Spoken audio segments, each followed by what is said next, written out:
All right. Cool. Hey guys. We have a special session of Low Fantasy Gaming today.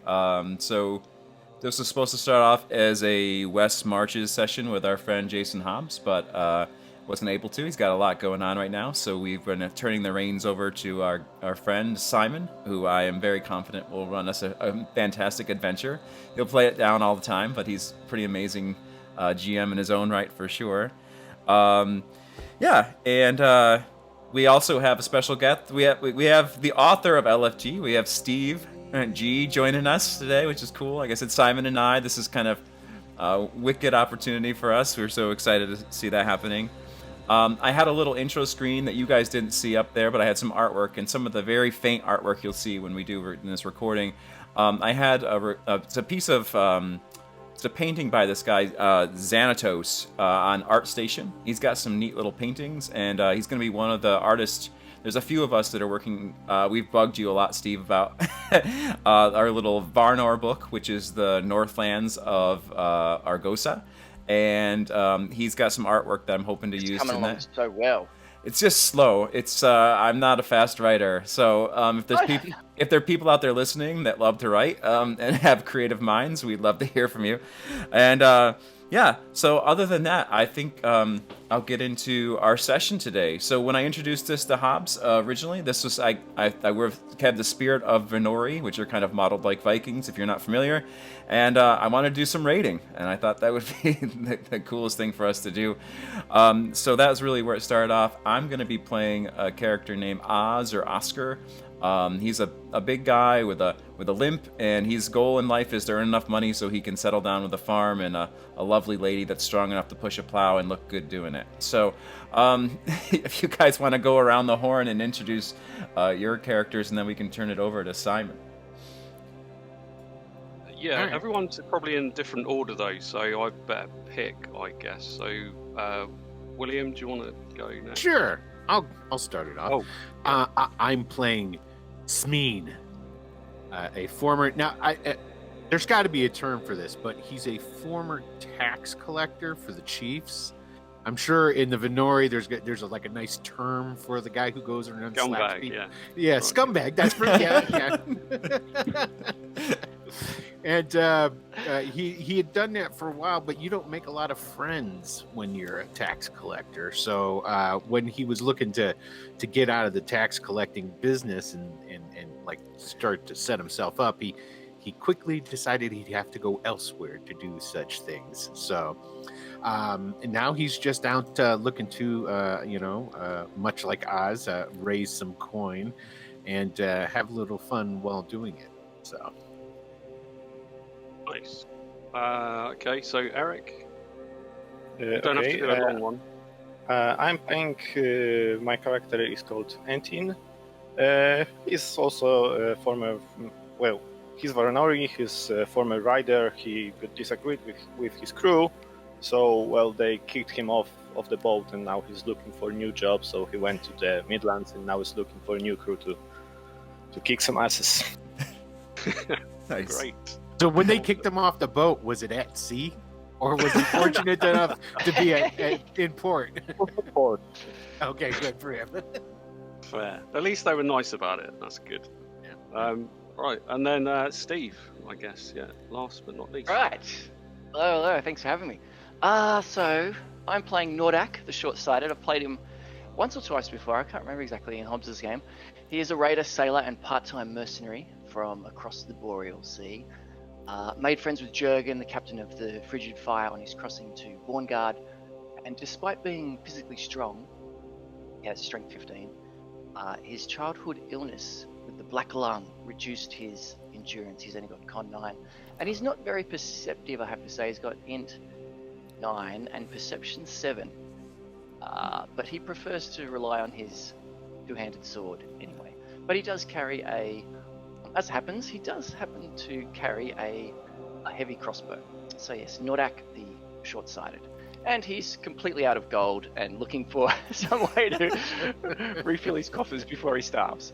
Somehow I feel like we're going to be relying on our brawn today and not our brains in this particular one. We've got 4 fighters. It's the best way. I was which kind book of is looking at the stats, and everyone has got a pretty low intelligence. But sorry, yeah, go on. Who is...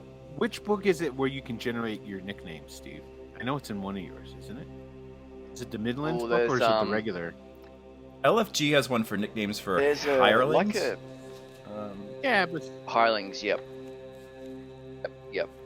There's hirelings in the main book, and in the Midlands book, there's like 20 names for each of the cultures, sort of thing. Just a little table. I may or may not have stolen a lot of those for the gameplay, so it saved me a lot of effort. Cool. Right. Let's go.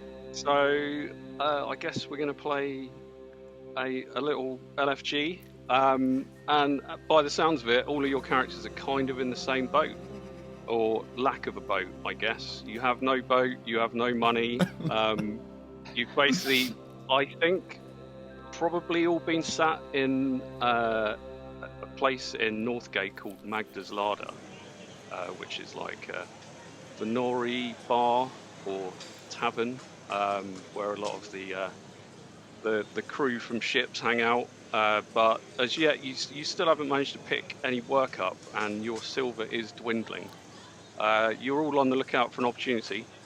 And the other day, as you were sat there, your comrade, Ozkar, made a great boast that he was going to find a way to make you all rich men.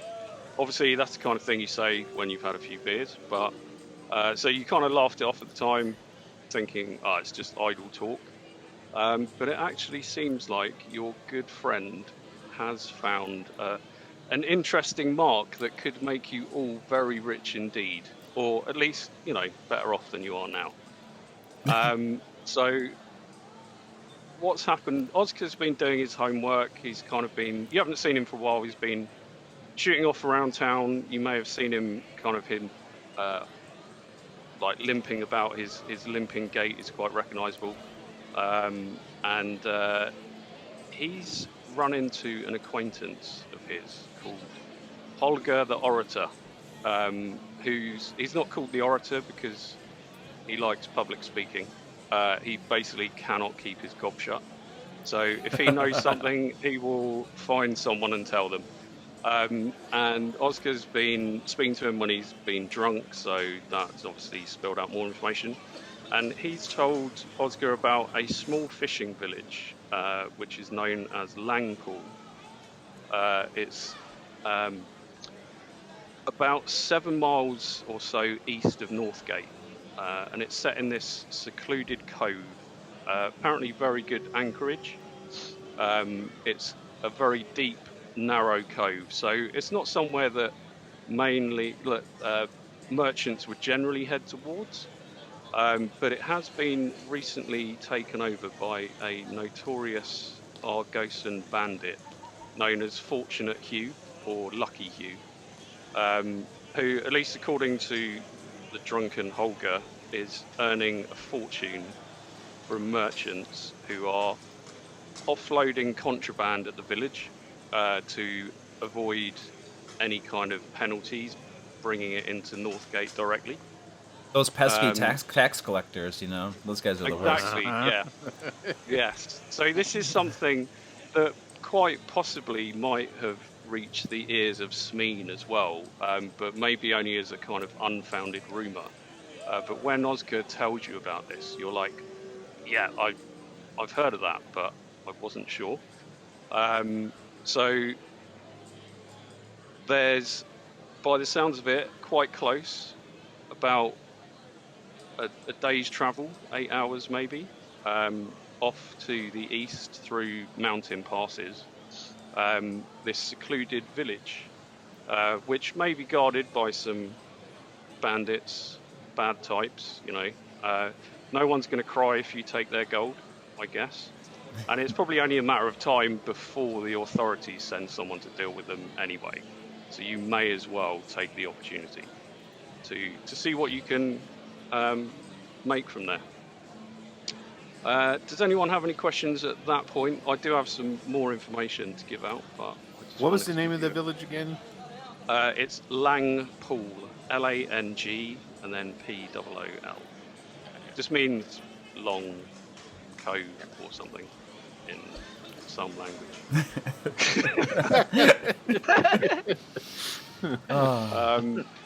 And it is an Argosan village. It's inhabited by Argosans. It's a small village essentially. It's not really even on any maps because it's sort of off these really secluded trails.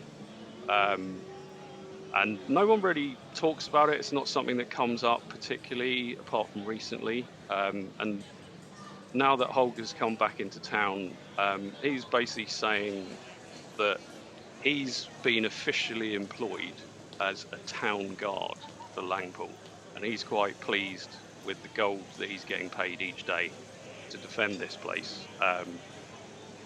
So it seems like there's some kind of organised operation going on there. He seems like quite a risk if he's such a big mouth, right?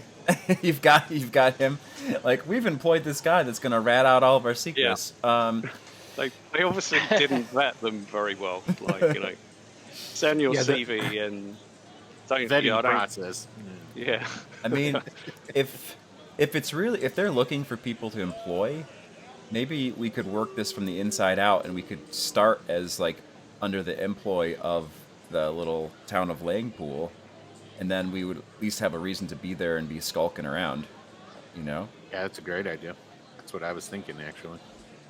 I mean, yeah, there's probably some rumours around town now that you've got some information that you might be able to kind of wheedle some more, some further bits that would be useful. What you did find out from Holger as well is that these guys that have taken over the village, they're previously called the Dawn Stalkers, and they were a pretty nasty bunch of bandits who essentially used to wait until dawn to attack caravans camped out on the road, and they would normally massacre everyone. So they weren't the sort of people to take prisoners or you know, ask for ransom. They pretty much. And were they attacking Argosan caravans? Everyone, or, yeah. Everyone and anyone. So yeah, they were kind of the bad people. So yeah, definitely don't feel bad about it. If they're only attacking Argosans, they're not all bad. They're attacking everybody. So fair enough. It sounds like a good opportunity to me. You know, they got some gold. We need some gold, and no one's gonna be annoyed if we remove them by the sounds of it. Hopefully not. But you do know, however, that they have fortified the village to a certain extent. They've at least put up a kind of a wooden palisade around it. So It seems like a matter of time before they send some anointed out here to kind of break things up. I don't know, or maybe they don't leave the city. I don't know for sure. All I know is Oz steers clear of those guys for sure. Well, if they're cutting into their taxes, yeah, they're going to be out here. at some that's point, for sure. So the best way to get out is just some paths that go out that way. There's not much of a. You said there's not a lot of travel out that way, right? That's just. Not a huge amount because it is kind of heading into the mountains. So there's some kind of main trails, but they skirt around the village sort of by several miles. So you kind of have to know where you're going to actually find this place. So Sure. might be worth asking around for. I will say at this point you've probably rinsed Holger for the information that I've given you, and then he's kind of wandered off.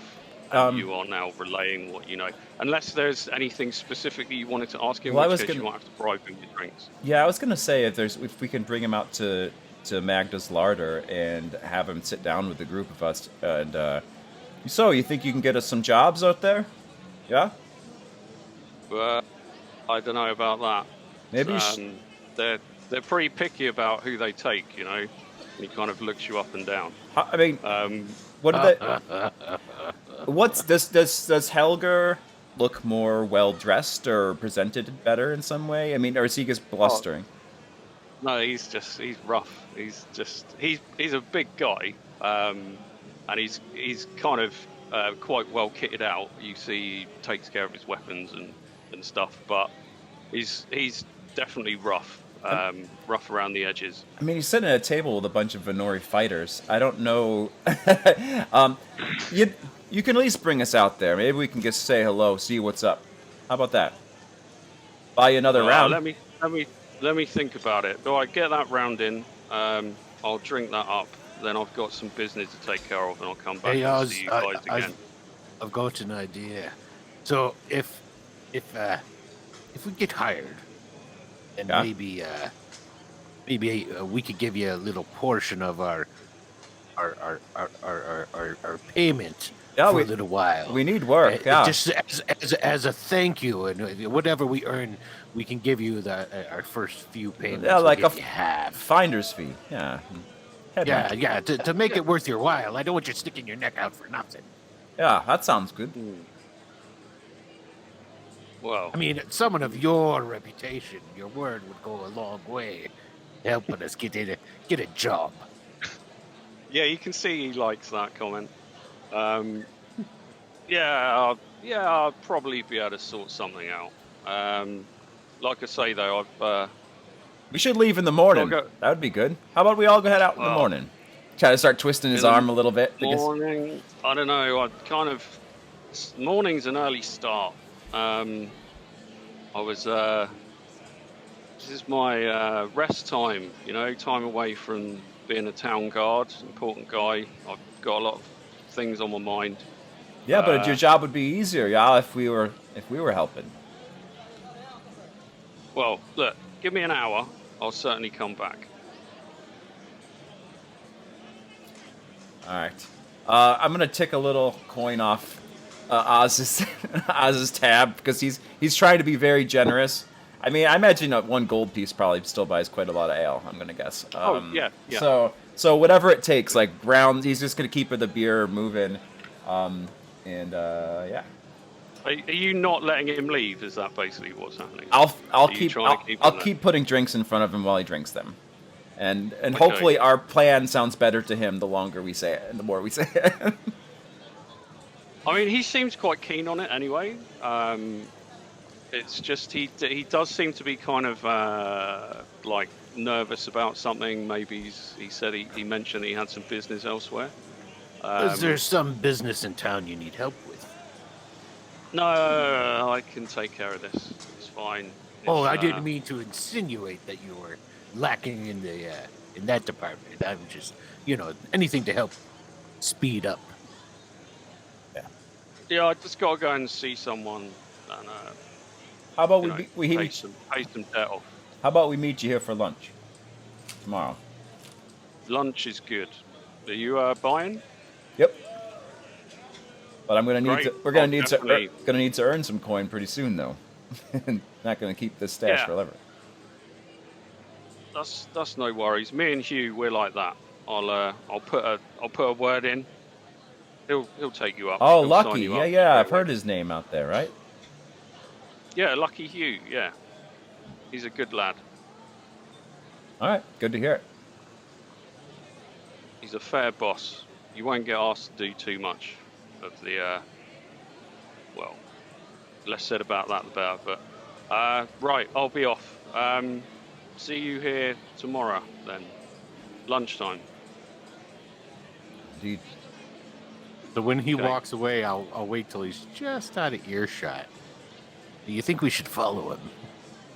I mean, if he's going someplace dangerous and he's going to get his throat slit, he's there. He can't introduce us to anyone. No offense, the orator doesn't seem like he's a particularly smart individual.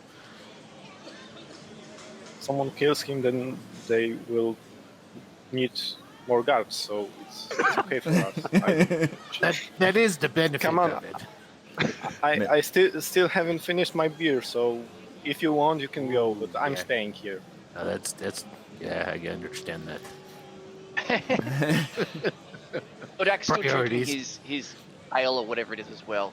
But he's not. He just says, "Oh, I'm not a good sneaker."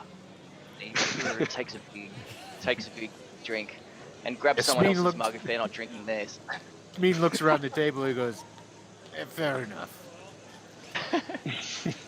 Yeah, I guess I No have, one around the table is squirrely, so I have to figure out how to get out to that place, though, if we don't have him. That's the thing I'm worried about.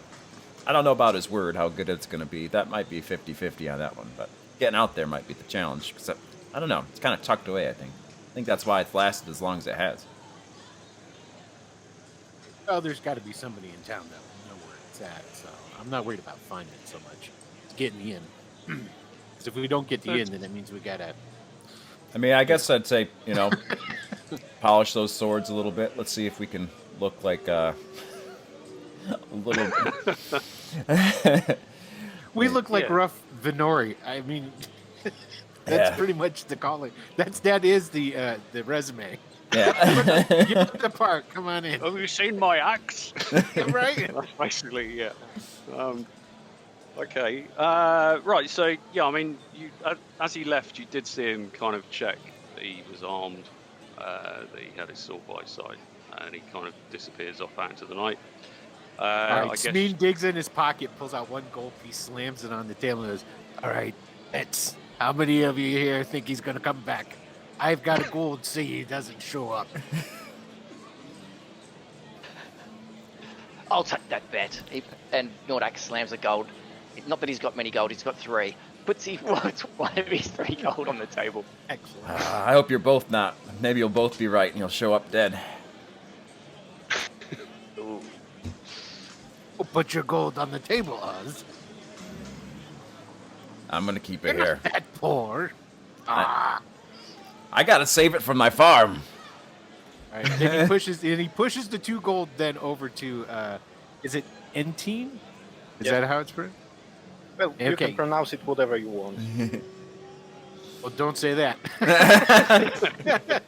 So he pushes the 2 gold over to Entine and says, "Why don't you go ahead and hold on to that for us then, No problem. to make sure everything's up and on the level."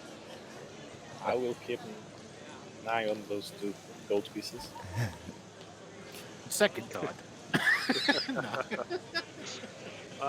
Okay, so you spend the rest of the evening, I guess, drinking, or do you want to head out and find some information, or what do you want to do? You know what? I do have information gathered, so I think I will do that. That's a good one. That's a good skill to have. Be nice if we could if we knew firsthand a little bit better how to get out there a little bit, and any kind of rumors maybe related to that place. But Let me see what I can dig up here. Yeah, gather information. I do have said thing. You want me to just give it a? Do you want me to tell you how I'm doing it first, or? Yeah, I mean, where are you kind of asking around? Well, Drinking halls? in my long line of shady individuals. Oh, okay. Because of if your these guys background are- as a shady individual. Exactly. Being a tax collector, you deal with a lot of shady individuals, people who don't want to pay their taxes, and that's what these guys are doing. So I'm just going to ask around more along the lines of, hey, if one had stuff to sell, sort of thing, who might be the people? And then he'll drop into conversation. Have you heard about up here at Langpool and blah blah blah? So that's how I'll do it. Cool. Yeah. All right. Go for it. Let's see it. Oh, success. Ooh. Yeah. Okay. Yeah. So you do find one of your ex-colleagues in one of the places that you used to go drinking after work, even though you hated it, but your boss used to make you go. One of those team building event things. Oh yes. And Everyone hates they're those. all still there, like, oh, long time no see. Still can't count, I guess. And the usual kind of taking the piss and ribbing. But after a bit of a conversation, that you kind of get a bit more into this subject, you manage to wheedle your way in there. And one of your colleagues has indeed well, it's kind of quite aware of this place actually. They never pay taxes. They've never paid taxes ever, and they should apparently pay taxes because they're within the boundaries. But no one's ever thought it worthwhile going out there because it's basically a dozen huts and like 24 people, fishermen, and when one guy did go out there, it was just the whole place stank of fish, and it was just really weird. The people there are very odd, apparently. They're very secluded. I don't know whether that leads into anything as to why they're so weird, but apparently there's an old mountain guide and goat herder called Mizum Shear that you should be able to find generally drinking around the place, and she'll be able to show you the way apparently. She's used to the paths around that area. So Mizum Shear is the lady. And she's in town? Yeah, she comes and goes from Northgate. Apparently she's in Northgate at the moment, as luck would have it. So you could probably find her tomorrow. Yeah, definitely going to go find her then. But she will charge you for that service, obviously, to guide you. As well as that, you find out that there's a merchant called Fandus Crumb, and he's actually hiring guards just to guide him on a short trip east. As to how your friend knows this, you're not really sure, but it is pretty much an open secret that he is heading towards Langpool. This is something that's this is maybe why it's starting to get a concern for the authorities, because they know that people are now going from Northgate to the village to buy things without them having paid tax on them to come into the city already, and then it's easier to smuggle them in instead of going via the port, as it were. So the land route's easier. There's too many kind of secret ways into the city, I guess. So they're obviously aware that there's these local merchants are basically buying knockoff stuff from there as well. So yeah, that's 2 bits of info that you got from your tax collector buddies. Excellent. Well, I'll leave him. Leave him a gold piece. Wow, you never bought drinks when you actually worked with us. Oh, I know. But there was a reason for that. So, and then I'll hurry back to the fellas there to let them know. Is it still? Well, they're going to be drinking all night. I mean, so I think Magdus is our place, and we bought lots of rounds and pumped coin into that place. And outside of our plan that we had, but you've given us some options. Well, we'll learn about them, I guess. Sounds like soon. Yeah, I'll go back to Magda's and then inform them about what I heard and found out. Well, if you're right, so. and our friend there, Holger, ends up dead, then we'll have some other choices. I'm thinking that maybe I don't know why you think he's going to end up dead, but like, I don't know. Seemed pretty nervous about what he was having to deal with. I'm thinking that if he doesn't wind up dead, it sounds to me like this merchant is going to be heading up there to Langpool to be getting rid of some of his ill-gotten gains. Maybe we should hire on his guards, and then when we're pretty close to Langport, we can kill all of them and take his goods, and just present ourselves as the merchants going in. Yeah, I think that's a good start, right? We can get a score before we're even there. A score before we go in. And who knows if the place is too rough. Yeah, then we can just leave with that. Make some coin and leave with that coin. Yeah, that sounds like a solid plan. Excellent murder hobos. Yeah. So this is what I was gonna say to everybody. This goes dark, but I guess it seems like it's the spirit of that world. It's not. I don't see Ozkar as I this don't- horrible person. He's just a person that wants to make coin. I don't know. As soon as raiding gets into the conversation, there's no other where to go. It's not like could you please hand over all your valuables? Well, thank you. I mean, That's not usually the way it works. it could, but then you have to be on the run all the time, right?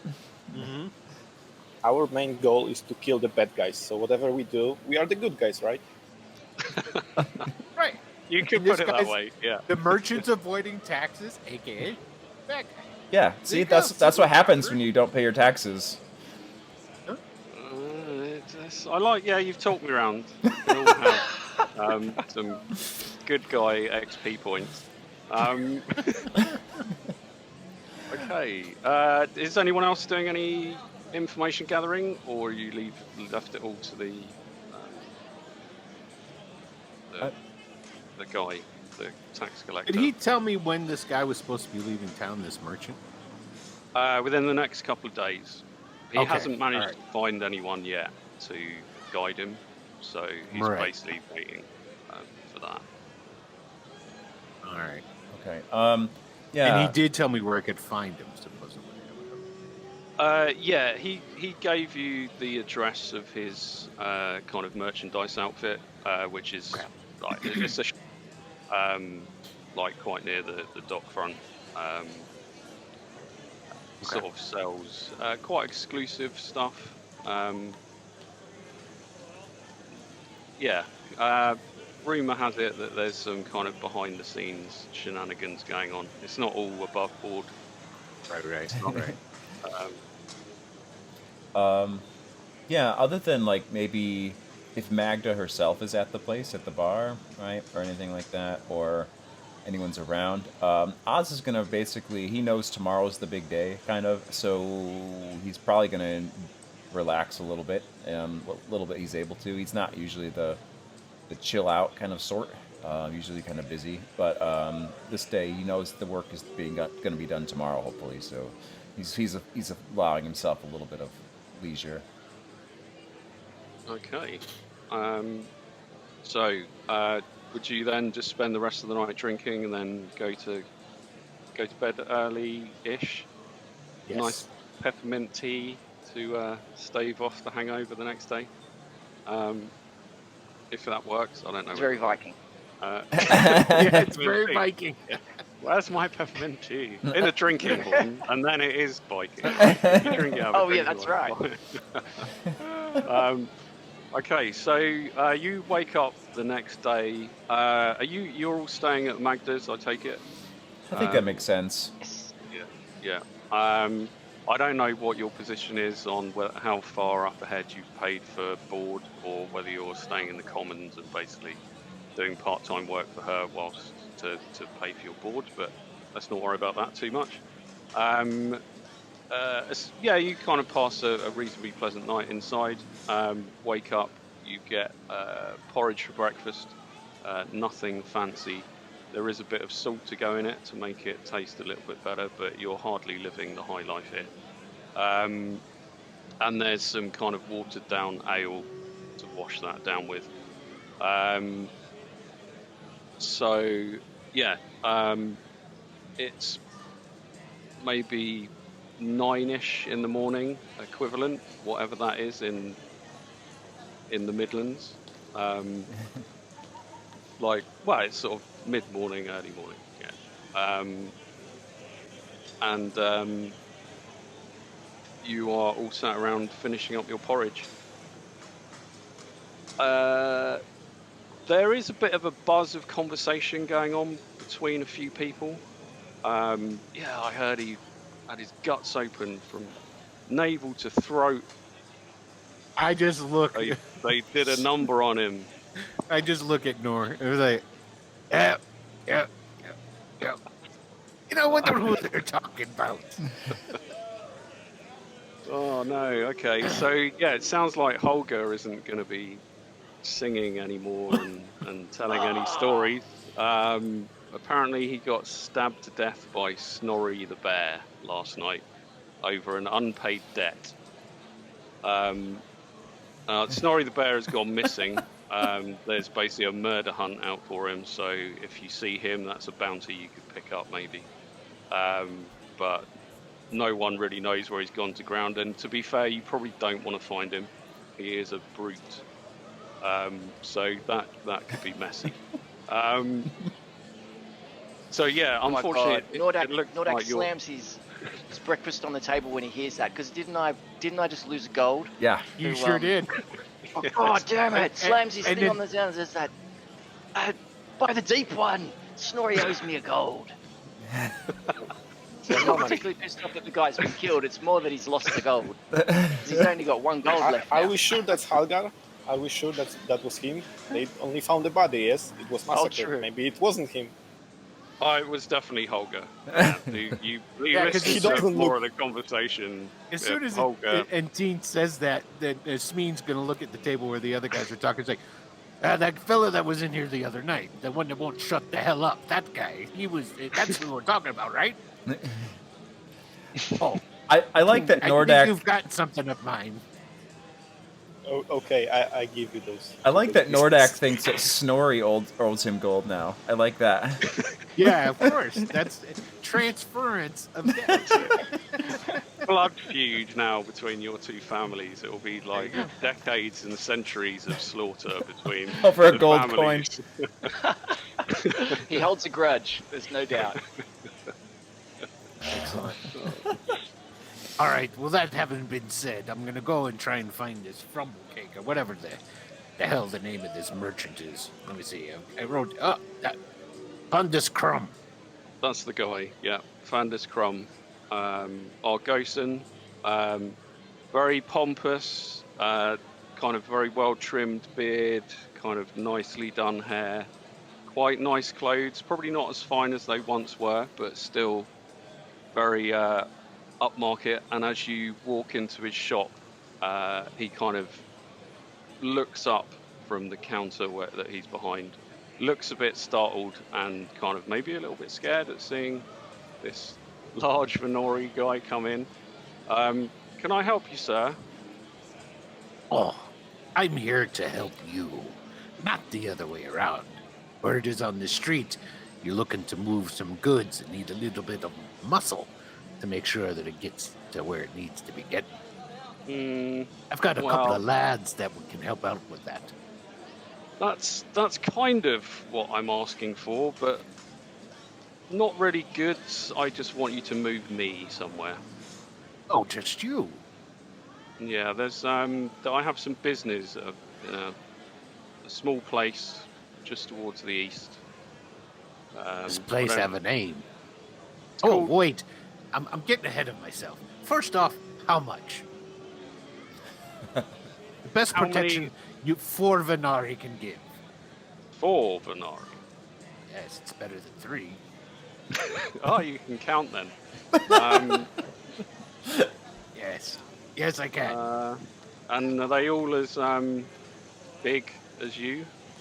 Bigger. Well, I'm the runt of the litter.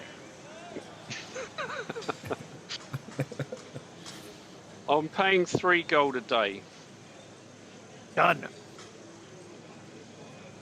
Now, He looks surprised that you just accepted straight out. But that's okay. Well, and so obviously I noticed that, and I go, you have to understand, purses are getting a little thin. Eat coin, we do. So that's all there is. That's fine. It's only it'll be a day there and a day back. Shouldn't be any trouble. There will be some carrying things on the way back. I hope that's okay with you. You look big and strong. I understand completely. Where you say you're going? A place called Langpool. Langpool. Heard of that place. You've heard of it, have you?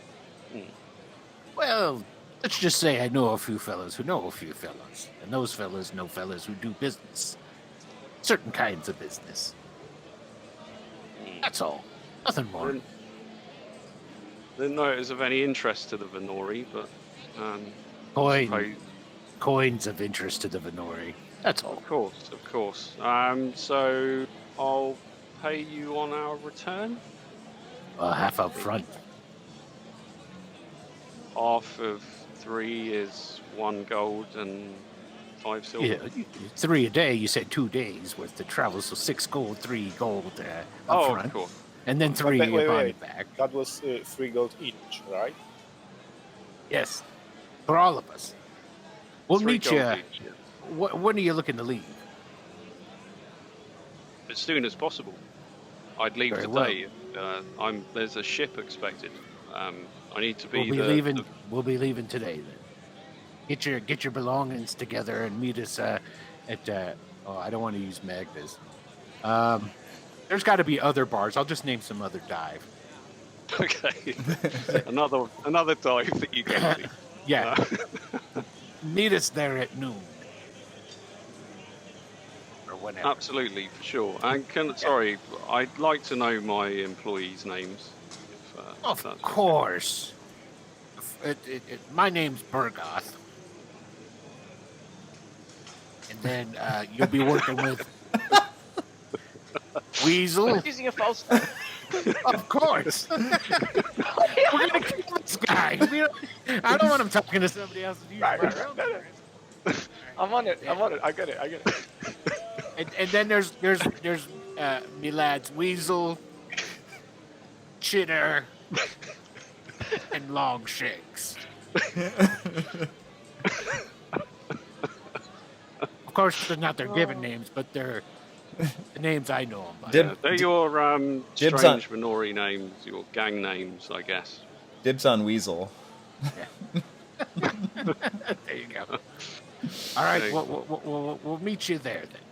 Now listen, before you get any funny ideas, I won't be taking any coin with me, by the way. I'll be taking promissory notes. But my funny idea is that hopefully that you do this in a regular.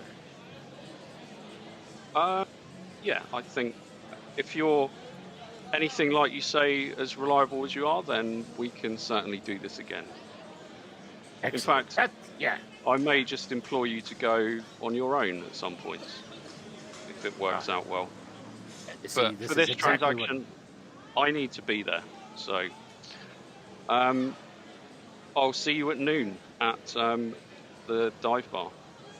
Excellent. And you do know the way to go to this long pool. Yes, I do know, yes. Excellent. Is this Oh, your so attempt to give us like actual employment instead of just killing everybody? Like, hey, this could turn into a regular job for you. You know, so it's like No, please don't murder my NPCs, I love them.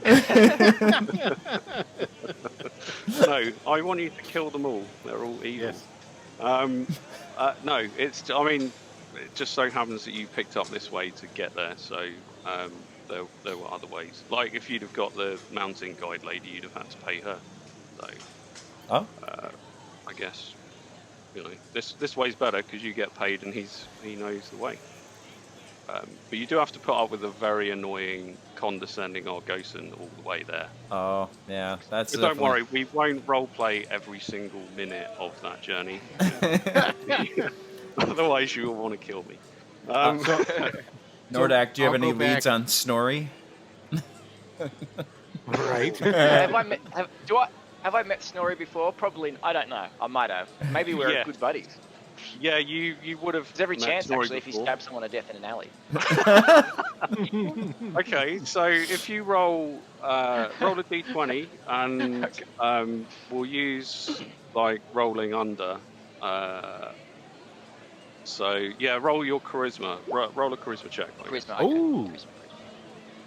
Okay. 2. Oh well, you rolled a 2, so Yeah. I'm going to take that. You are actually good buddies with him. Perfect. He's one of your boys. He was until he lost the bet. You're not sure whether you could take him in a fight, actually, because you've seen him headbutt a man to death. So, like, you know, His nickname the Bear, after all. yeah. Yeah. All right. No. I mean, it's something.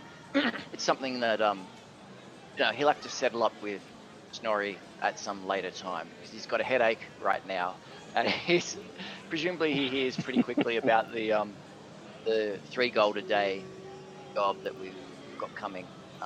That Smean or Bergoth has secured for them. So he's already forgetting about that 1 gold that he's lost, and his focus is narrowing to the 3 gold that is coming to him now.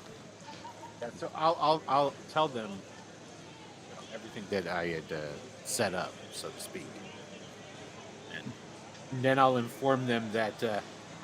So I didn't use a real names. You're gonna have to decide which one of you is gonna be Weasel, Chitter, and which one's gonna be Longshanks. Happy to be Chitter. I think. Loren, did you grab you grabbed Weasel already? I did right? grab Weasel, so you're Longshanks. Time. All right, then, team, you're gonna be Longshanks. I figured it's best we don't use our real names. So but we can get paid 3 gold a day just to take him up there, and then he's obviously gonna be getting some goods while he's up there. He says he's gonna have no coin on him. He'll have promissory notes. So I'm thinking we help him up there, let him get his goods. We leave, and as soon as we're out of eyesight of Langpool, we gut the bastard, take his goods, and then we can either just take him back to town and fence him ourselves, or depending on what the place looks like, maybe we go back and kill the lot. Or tax evasion, of course. It's completely lawful, yes. Statute 3 of whatever, yeah.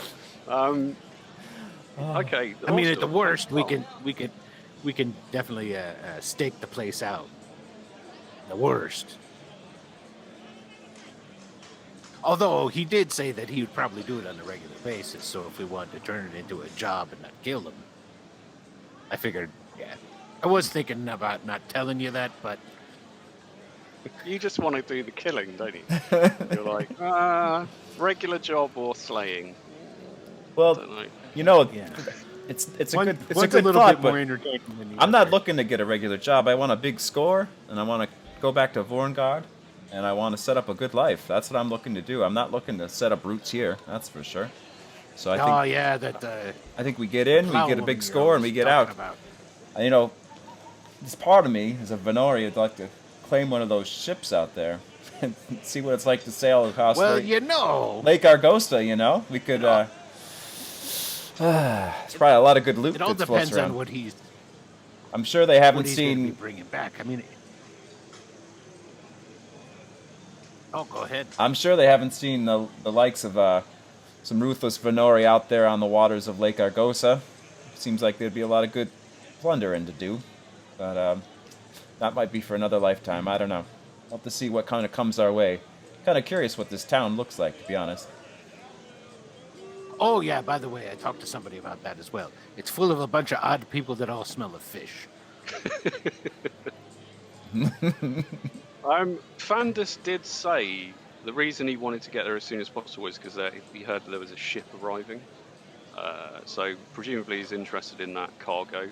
But if you're interested in a ship, then Well, there might be one there.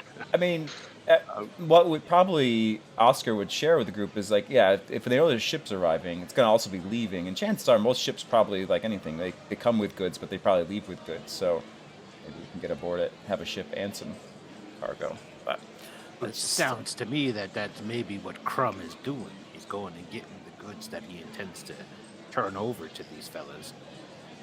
Tell you what, we'll just go, we'll find out, we'll take a nice trip for a couple of days, maybe kill a folk or two and get some coins. Maybe not. You never know. Either way, we come home with some coin. So it's a good start. You will get paid. That is a good thing. Okay, so you've all got 3 gold because unfortunately, you didn't fall for the 1.5 gold trick. I know. I don't know why you tried to do that with some dangerous Varnori you're about to escort him out into the wilderness. That was a bit of an insult from him. But there you go. I guess that now gives you permission to slit his throat because he insulted you. That's true. Yeah. So, right, where? Oh, what map have I got you on at the moment? Salt I've got our you on the little. Varnori honor. That's actually so. Where you are right now, that's actually not a bad kind of picture of what this place sort of looks like, except less snow, because I don't think it's snowy time in this place. However, so I'm gonna use some copyrighted material now, and I'm gonna put you on this amazing map that I found in a book. An ancient tome of knowledge. Oh, ignore those things. Oh, crap. If you saw those, just ignore them. Deleted them. Just say a thing. Good. Okay, so just for those who don't know, and I think probably everyone does apart from me, because I'm terrible at geography and reading source books or that kind of thing. So you guys are in Northgate, which is here. And then you will be heading east along. I've done it really bad scale, but for about 8 miles around the coast. Or can you see what I'm putting there? Or Yeah. Yeah. Okay. Arrow, Yeah. So if you look at the relative scale, you're going barely anywhere. However, you're kind of going down these sort of winding.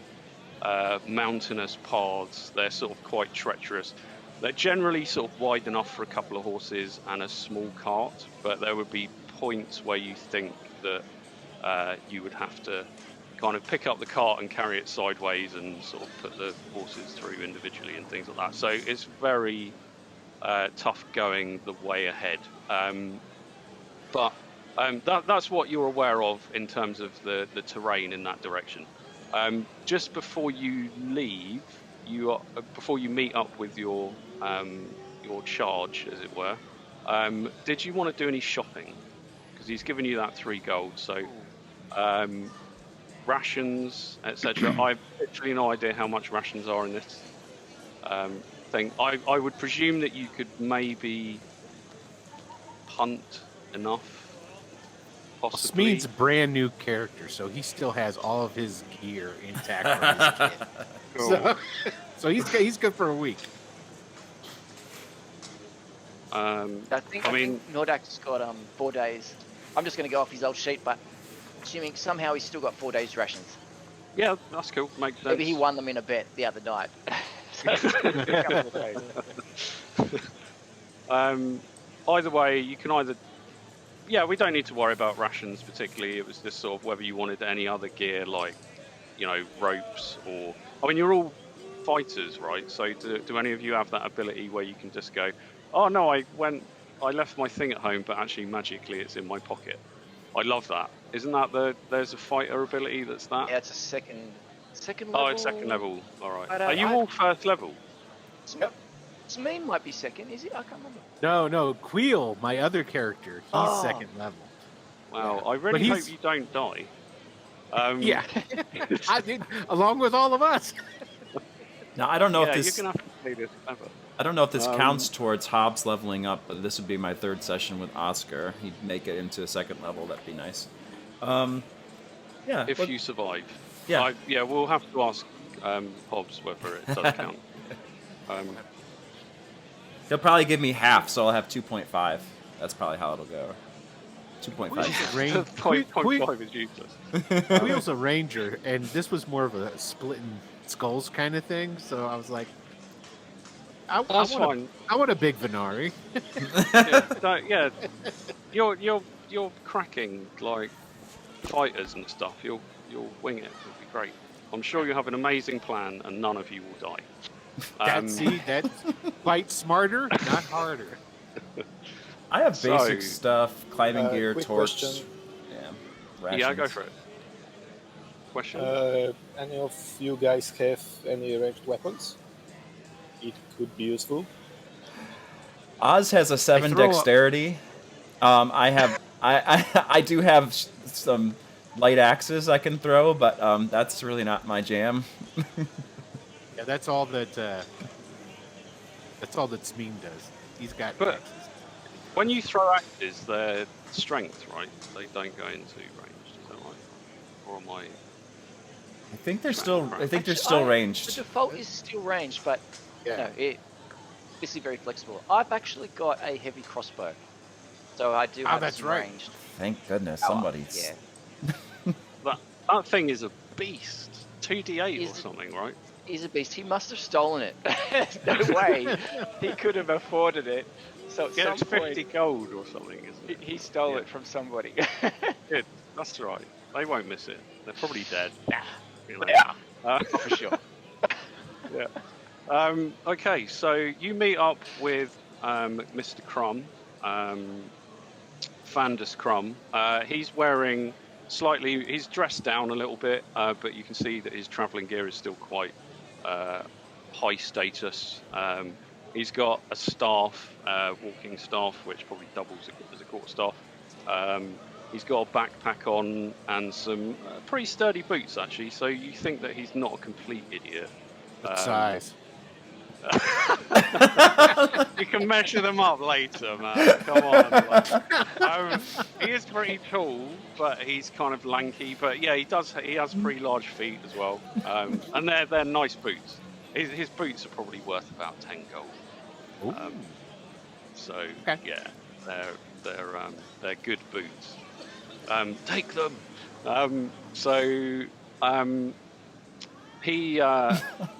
He greets you all by your fake names, and says, "Well, I'm guessing none of you have horses, and also the trail isn't too good for horses. So, if you don't mind walking, I know it's not what you're used to, you boat-born people.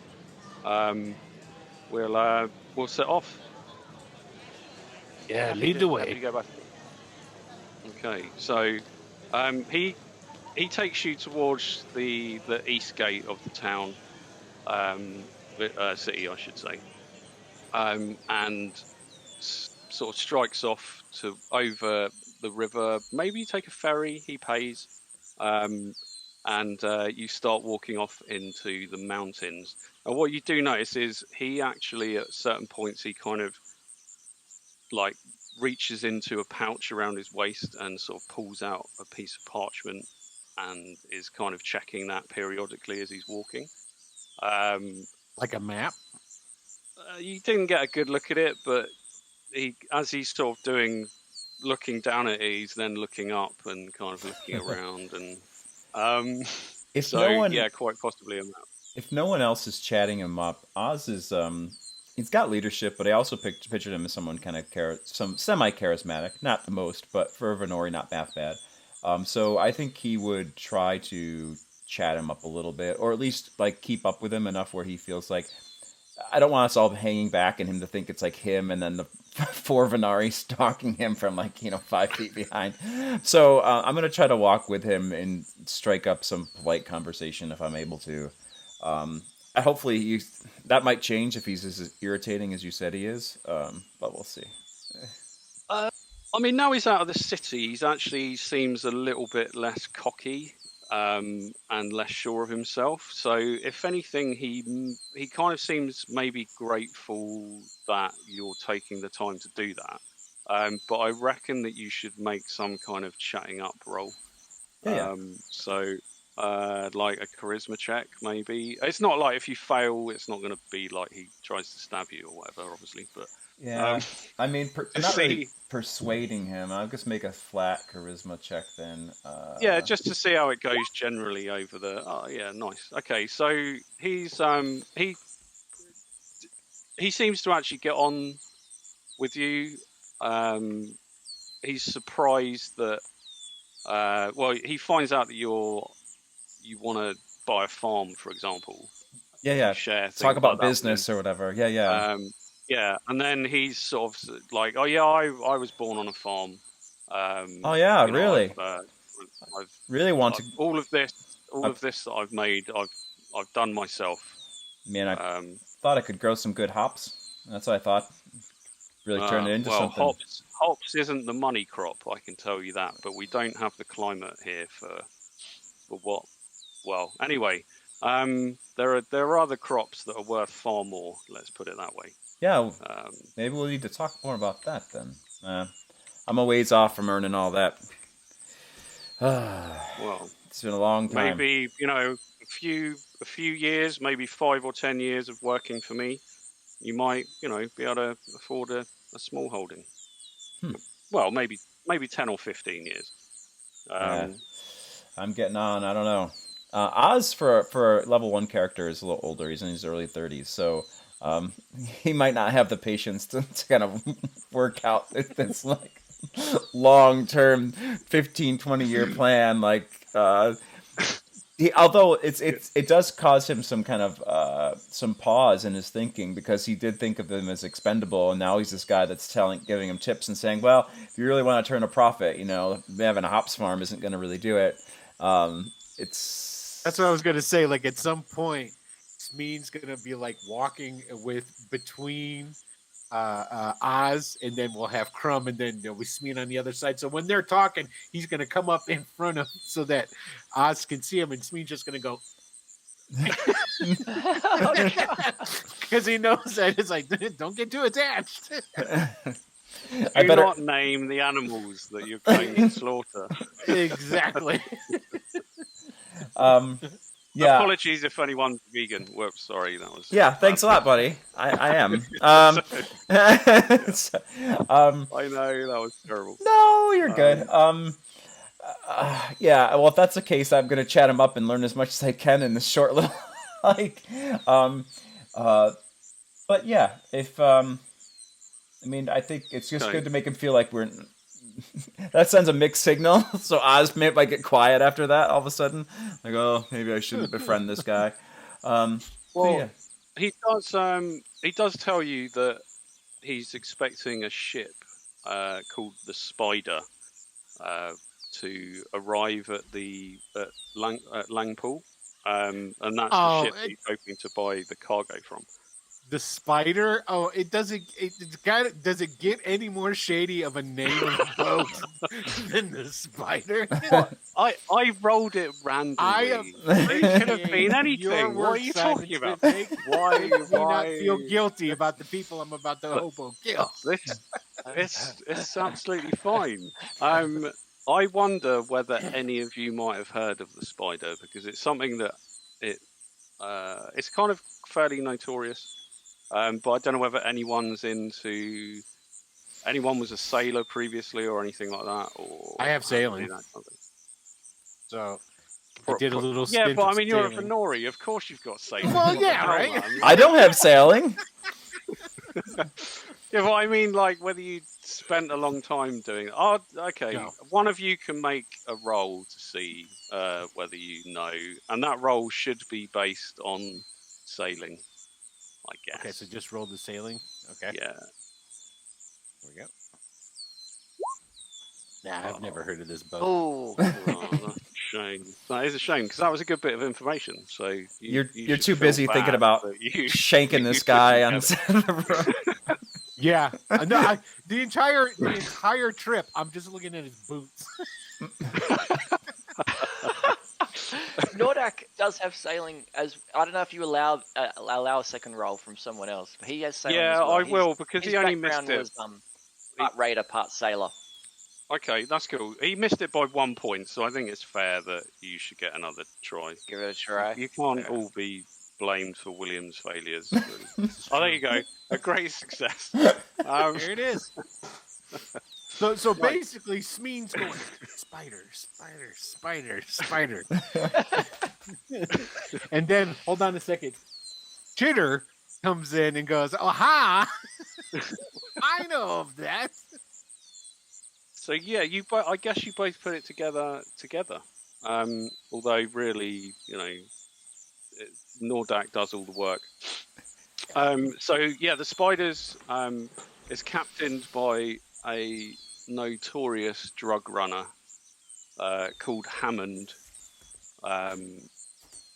and he's kind of he's been operating in the area for years, but no one ever catches him. He's very clever. He changes his ports that he docks at, the places that he docks at. He chooses sort of secluded bays such as Langpool, for example. But it's kind of weird that the information has got out so readily that he's going to be docking there. But he must be looking for buyers straight off the ship. Yeah. Hammond is Argosan, yeah.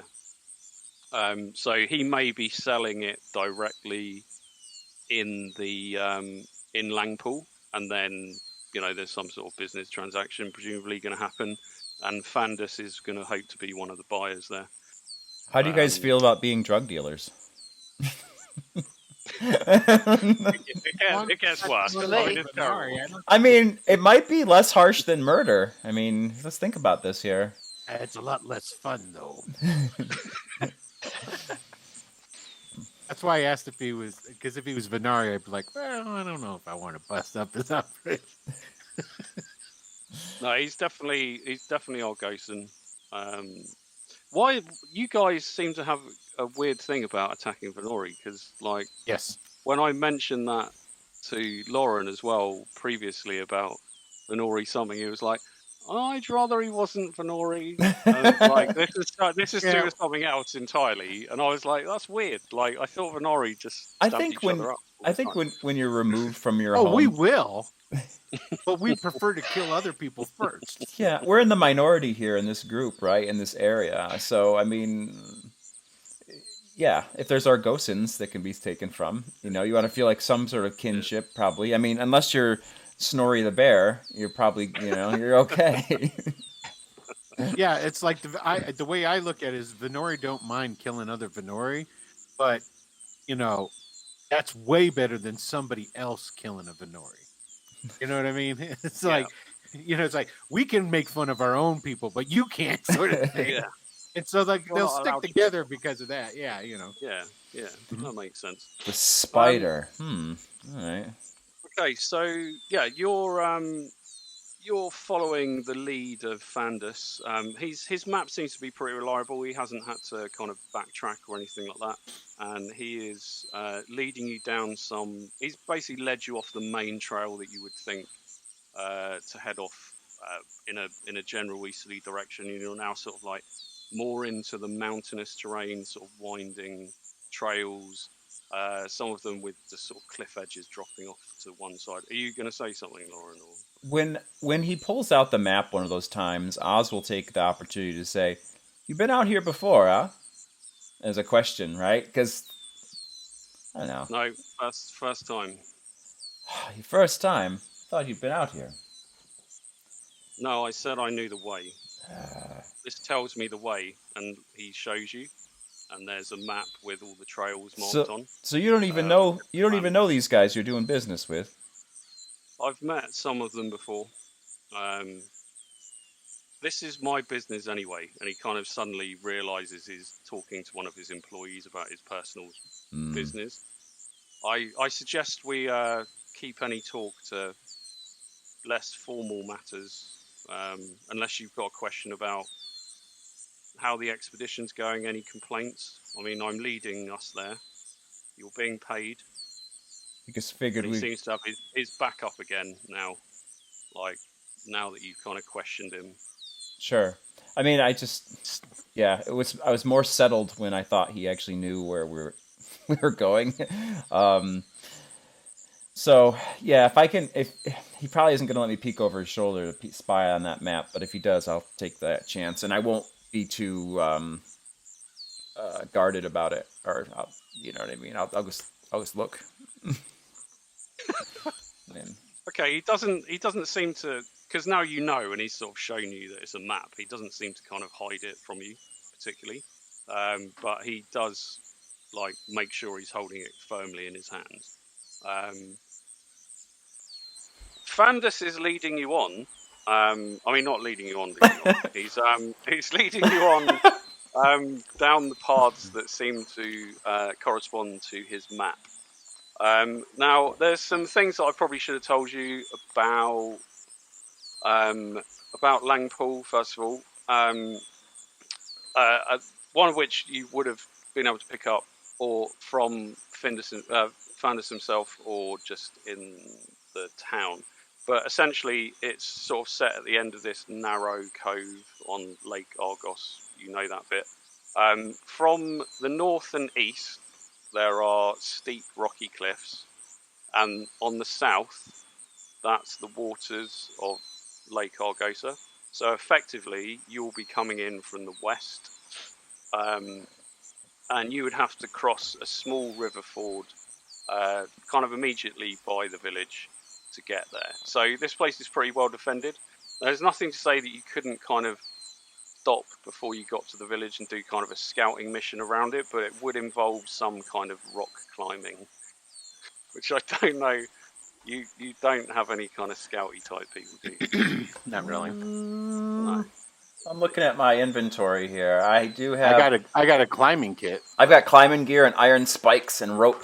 We're good.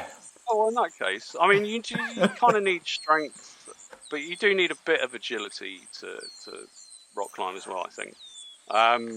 So, Smean can do it. He doesn't want to do it. okay. I was just giving you the opportunity before you arrive there and before you're seen, because Fandus has just sort of given you a heads up that if we go round this trail, down this ravine, we should see in front of us a small thicket of trees, and then beyond that we should be almost upon the village itself. So if you guys wanted to take that opportunity to kind of halt him and say, look, maybe we should check it out first, that's entirely up to you. If you don't want to, if you just want to walk in there, there's no reason to suspect there's going to be anything mad going on. I'm not saying that as a warning. I just want you guys. I didn't want to say, oh, you get to the village, and then you're like, yeah, but we wanted to scout it. See, as a game master, I like to give those opportunities so that when I do unleash the ambush, I go, I gave you guys the opportunity. I don't do ambushes or fighting. It's all just going to be giving each other flowers and niceness and hugs. So it's fine. Don't worry. There will be no hit points. Wait, do any of you guys have a gender-changing wig? Left it at Magda's. Ah, that's my only plan. Damn it. No. No, I don't think. I mean, unless there's some reason to really slow down, I think Oz is eager to see the town that we're getting to. And the only reason he was skeptical of Fandus was the idea that he clearly was like navigating and hadn't been here, which made him a little unsettled. But if we never like made any wrong turns or got kind of twisted around, I think he would have laid off him a little bit. There was just a worry that we were just going to get led into the middle of nowhere. But if he seemed to have confidence about him, then I think Oz would have continued to follow suit. Yeah, Smean doesn't. We have no reason to stop. Later. Come on, we are here to do business. Yeah, exactly. Yeah. I mean, we do have a legitimate. Yeah, we have a legitimate reason to be here. I mean, that's the cool thing. Yeah, exactly. It's always nice when you can actually expect it to be someplace, right? Well, I mean, you think you're expected to be there. Exactly. Now we're gonna we'll get there and we'll go, Crumb, you bastard! What are you doing showing your nose around here? And we're like, oops. Yeah, they're actually just slavers, and they just take Varnori's slaves. They've just been led into like some trap. Oh wow, I should have done that. No, I'm disappointed. Yeah, that's too bad. That makes perfect sense. Next time, yeah. Okay, so you, in that case, carry on through this trail, down through this ravine and through a kind of small forested area. Up ahead, you can hear the sound of rushing water. It almost sounds like a waterfall. And as you're crossing through the trees, you're kind of getting this a view of what looks to be on the far side of this small river. There's a palisade, wooden palisade, and you can see there's a tower, maybe midway across, midway down it. There's a gate, and you can see a figure on top of the tower that seems to be kind of keeping on watch in that direction. You can also see to the south of the to the south of the village itself, which is walled, there is a beach, and you can see several ships tied up there. Loosely, some of them would be called ships, some of them would be called boats. I kind of want to give you like a bit of a strategic overview without giving too much away.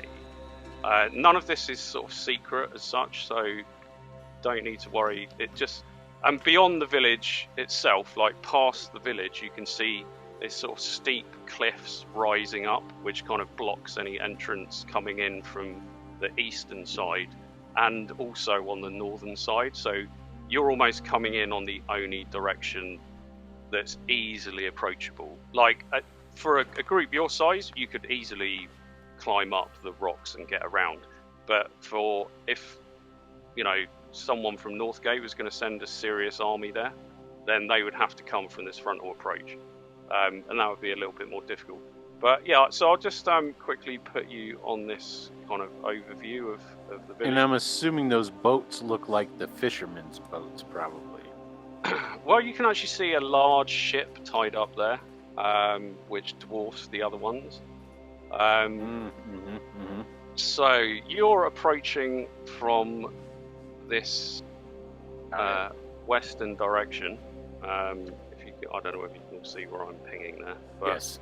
and there is a river ford apparently here, which you'll have to cross. There's a tower here. Within the village confines itself, you can see this hill is actually kind of rising up above the palisade, and on top of it there's this kind of huge stone monolith, this kind of pointed, jagged, but it looks carved. It's definitely not natural. But it looks kind of ancient, and it's almost like a weird angle. It's sort of half fallen over. And you can just see kind of the roofs of huts poking out above the palisade as well. So they all seem to be kind of one-story dwellings, but the palisade itself isn't really any more than sort of 10 foot high. But it does seem to encompass the whole of the village. So also on the beach, you can see kind of the kit that you would normally expect from a fishing village, which would be kind of places to hang nets and sails to dry or repair. There's a couple of boats pulled up on the beach itself, and the village is raised above the beach, and you can see a wooden kind of gangway that goes up, allowing access from the village to the beach. So, and apparently a squid drying on the rock over here. Well, you can see something really odd. There's kind of this white gleaming thing nestled on the rock there. It seems to be propped up on some kind of tripod made of a similar white thing. You're not sure, it looks like bone or something. But you've definitely never seen anything like that before. Whatever it is kind of very odd. So the figure in the tower calls out behind them. It's a female voice that calls out in Argosan. I presume most of you speak Argosan. Yeah. No, some of you. Well, it just says we got visitors, and you hear an answering call. We're expecting some.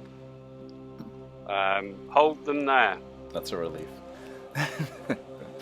That we're expecting some, not to hold them there part. So I'll just put you back on the normal map, so you're not distracted by that too much. But yeah, so you're approaching this river ford, and you can see this tower has this single figure in. It's definitely a female now. You're getting closer. She looks pretty fierce. She's kind of scowling down at you, and she just says, "Hold it there! Don't come any closer. Wait until you're called." And you can see she's got a bow.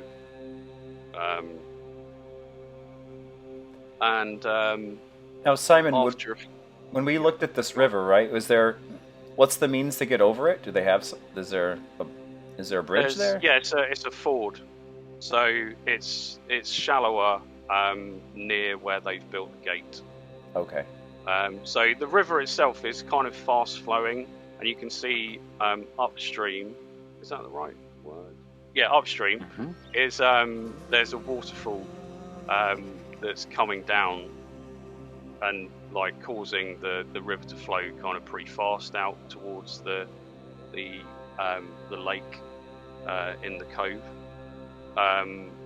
But you think, although it's running pretty fast, you think that you should probably be okay to cross it. You're probably fairly heavily armored and carrying stuff.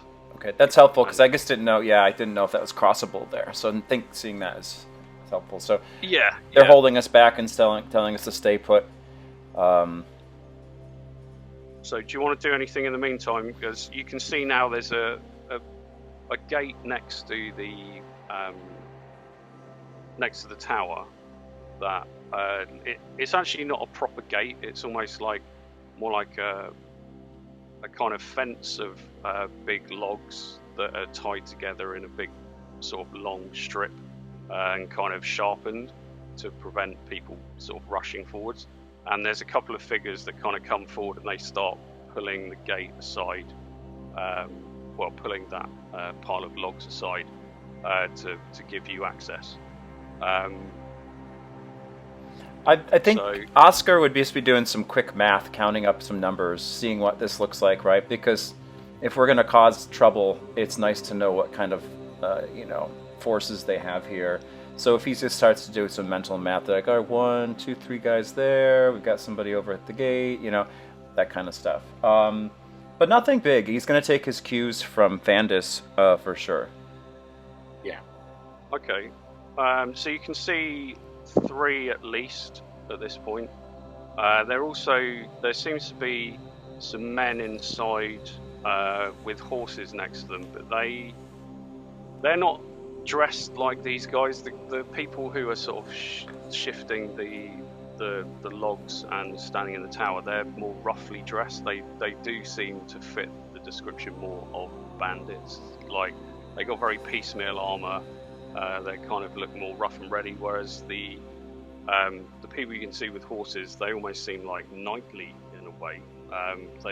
They've got very nice shiny scale armor, and each one's got a 2-handed sword kind of that they rested on the ground next to them. You think these might actually be professional bodyguards that have been hired from one of the guilds in town, and they are with a man who is very smartly dressed, with kind of blue, kind of padded tunic with quilted shoulders and a fine shirt. He's also armed, but he seems to be dressed in the latest fashion. You would think that he may be some kind of noble or merchant, actually. In Oz's head, he's thinking that's Hugh, maybe, possibly. I'm not sure. I don't know who Hugh is, unless I've had a description of who Hugh is. Have we heard about that? Lucky Hugh. Had a description. He's a bandit, from what we heard. Right. But he's living kind of high on the hog. I don't know. Unless, like you said, there are a lot of merchants that do come through here, too. But it sounds like Hugh is kind of struck it rich, so I'm not sure, maybe. I don't know. I guess we'll have to find out. That guy, the well-dressed man, he sort of he's turned round as he's heard the commotion going on, but he's turned back to look towards another group of people. So it's almost like there's a meeting taking place, some kind of meeting. I'm going to put you on the map because it's easier than me doing really crappy descriptions of stuff. So you're as you're making your way up one of the men who's pulled the logs aside yells out to Fandus, "What's your name, sir?" And Fandus tells him, and he's like, "Yeah, we were expecting you. We thought as much. You remember we met before?" And Fandus says, "Yes, of course. I do remember. It's good to see you again, Aldrich. You're like ushered into the village itself. So let me just put you on the map here.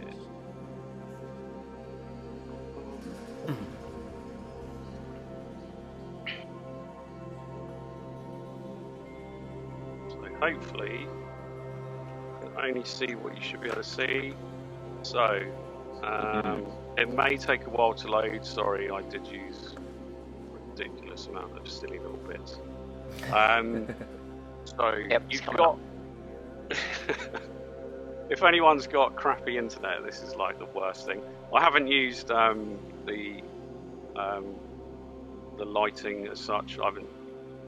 There's no kind of illumination problems. Hopefully, that's going to cause an issue. But so yeah, you can see there's a group of men here standing by their horses. So these are like the well-armed and armoured figures, and then this guy seems to be maybe another merchant or a noble, and then up here you've got what look to be rough and ready bandits as well.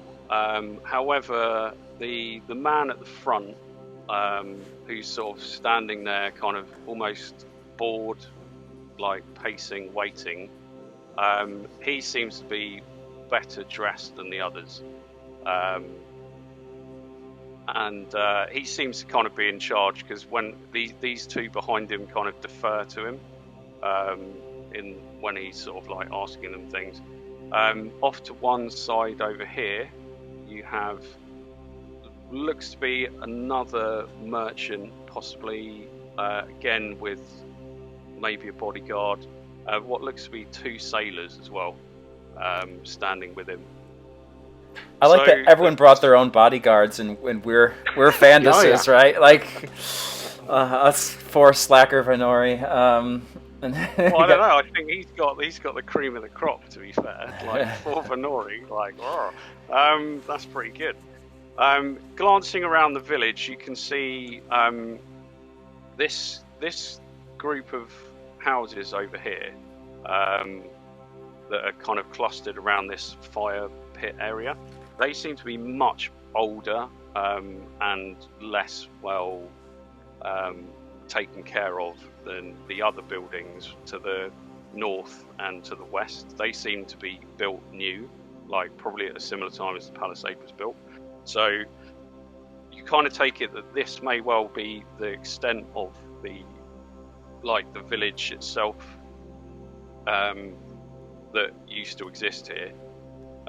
This part Does it here, still smell like fish? it actually does Right. smell faintly of fish around here. And then these buildings up to the north, where I'm measuring across, these are newer buildings.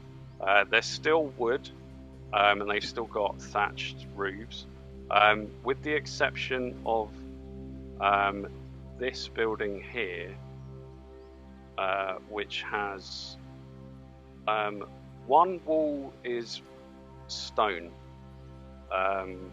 So it's kind of odd, because it seems to be like half the building's made of stone, half the building's made of wood.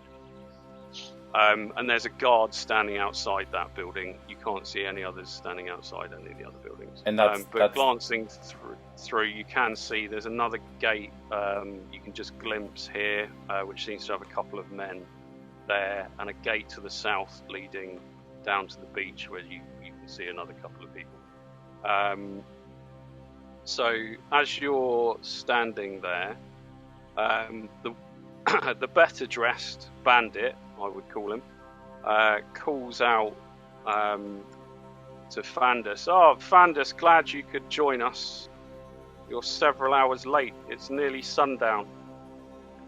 We got business to conclude. You made me wait. promised that you'd be here earlier. What happened? And Fandus says, yeah, I'm sorry. My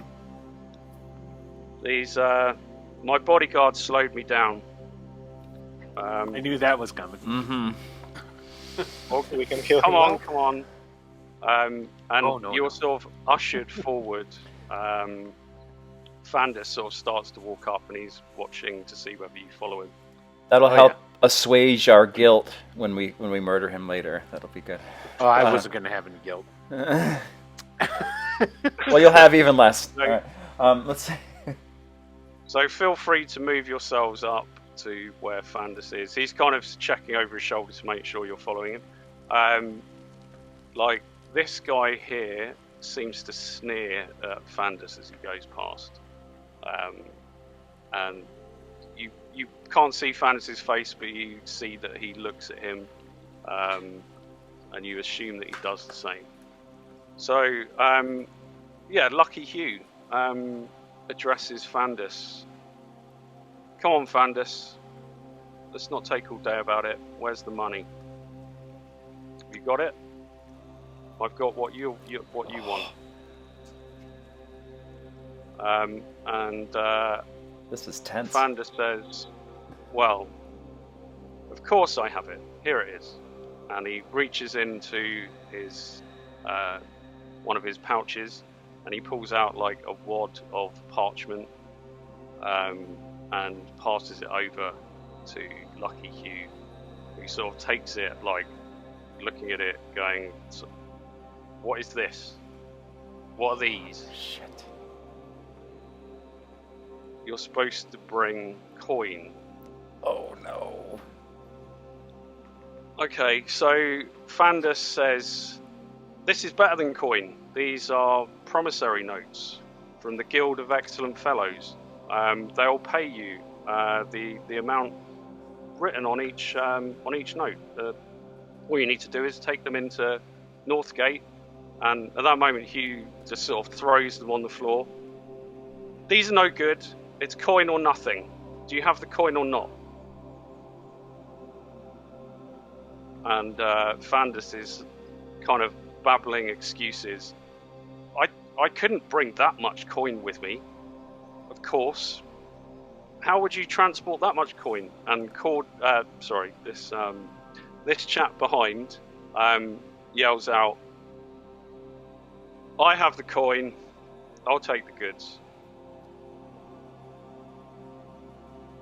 We're working for the wrong guy. Yeah. So Fandus turns around like livid, but he picks up these promissory notes that are sort of scattered on the floor, and just turns to Hugh once more and says, Hugh, it took me a long time to get together this. Just accept it. And Hugh just looks at him. No, there's no way. It's coin or nothing. Now, get out of the way. We're trying to do business here. Fandus kind of looks around at you as though he expects you to do something. He doesn't say anything. When he looks at his eyes tell you. And he's sweating. He's just looking so unhappy. So how is everyone else looking? Because there's there's us and there's 3 other factions here, right? There's Hugh at the north. Then there's this other merchant to the southwest, right? That he's he seems to have a problem with Fandus. And then we've got the one to the south, just directly to the south. I don't know how they're reacting. I'm just curious for everyone's reactions. I'm trying to weigh that. So these guys, he's smiling now. He did kind of seem a bit worried at first when it was like, promissory notes? No thanks. Kind of, what the fuck is this? Pardon my French. And then Cordra, I keep calling him that because that's what his name is and I can see it. So this guy that Hugh is now addressing as Cordran, he is very smug, and he's sort of motioning to his guards that are with him, and they are sort of taking small sacks off the horses that they've got with them. 10 sacks in number, and they seem quite large and heavy.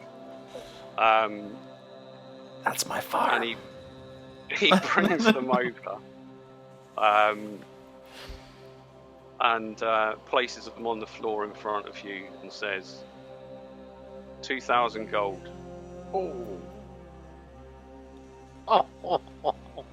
That's the price. Do you have the merchandise? I've been waiting a whole day here, and you wouldn't let me complete this transaction. Now in the meantime, when they start discussing and chatting about that it should be coin and whatever, I just move aside and I don't care about this. I've just been paid to get here. I don't care what you're doing. I'm just standing aside, maybe sitting on the ground and waiting whatever will happen. Yeah, Smean moved over by Oz. To like make sure that there's plenty of room for people to get through.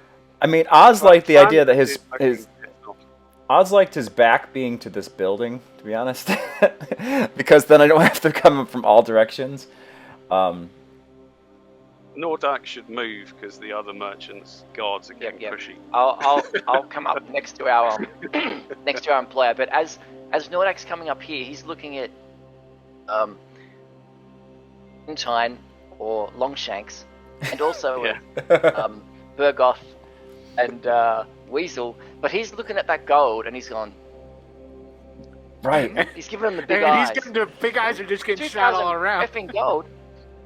Just getting big eyes, and then he's got his heavy crossbow. I don't know. Has he got his heavy? He's got it slung on his back. Carrying his heavy. Oh, it's on his back. All right. Everyone else is armed right now as well. I do have to say. I mean, I do know that. I mean, obviously, there's a lot of guys here. There's 1, 2, 3, 4, like this. There's guys up here. I don't know. So wait, a lot of guys. So he's really torn about. We wanted to get some gold. There's 2,000 gold right here. Oscar's eyeing those horses. They slung a lot of coin off those horses. Is there anything still hanging from them? No coin. No heavy sacks of the. I don't know what I can spot, but yeah, I mean, Oscar's eyeing those horses. They do have saddlebags, yeah, and they're very good mounts as well. The horses alone are worth quite a lot. But okay, so this guy with the hat, Hugh turns to him and says, "Gregor, weigh it out." And you see he sort of brings out this weighing contraption, which he places on the floor and starts sort of weighing with various things. And he's kind of counting it out. So he's pawing through this gold right in front of us? It's like... he's kind of doing it like... Not exactly bringing it out in handfuls and throwing it in the air, but he's kind of checking 1, 2, yeah. There's no sort of lead type thing. He says, seems fine. We'll obviously need a main count, but I'll send this lot up to the rock. And he hands 2 of the bags over to this other guy who carries them kind of ploddingly up this hill towards this standing stone. He obviously disappears from sight as he does that. Okay, put the rest in the safe house, says Hugh, and Gregor starts moving these sacks into this building here. At this point, Fandus is just dismayed, and 3 pretty large chests are brought out and placed in front of the merchant that you now know is called Cauldron. And he opens them and picks up one of the small leather pouches in there and kind of smells it. And gives a nod. Oscar, Oz looks at Smean and says, "Maybe this is our chance to take Hugh. His guys aren't there." fuck? Could threaten his Why life. do you have to do this? I don't know what to tell you, man, but there's a whole bunch of people around here, right? I'm just No. I'm just guessing that they don't want to see him dead. Let's Hold a these knife guys to his here throat. are move. Okay, yeah, but these guys here are going to be leaving on horses. Horses don't move too fast up through these passes. You could Then- see Oz just like trying to think about this, but you hold him back just enough to kind of to rethink this plan. But yeah, he's definitely he almost like wants to lunge towards him because he sees his lackeys are all gone. He's there by himself, and if only I could hold a knife to his throat, we could threaten his life. But yeah, there's just too many. Yeah, right, he starts to survey the group. There's just too many around. Maybe we follow this merchant Cauldron and his guys, and can take the drugs off of them. There's a lot of choices here. I like this. There's if we start fighting here, we're going to have a whole bunch of people down on us. I don't think we'll be able to get through it. Yeah. I'd be patient. Maybe we'll luck out and someone will do something stupid. I'm usually that person. Fandus looks like he's about to explode with rage. He's and you watch as the man who was sent up to the rock comes back down. He took two of those bags up there, so that would have been 400. Yeah, 400. 400 gold taken up there for you don't know what purpose, because all you can really see from where you are, I know you can see more on the map, but you can basically just see the top of this big standing stone there.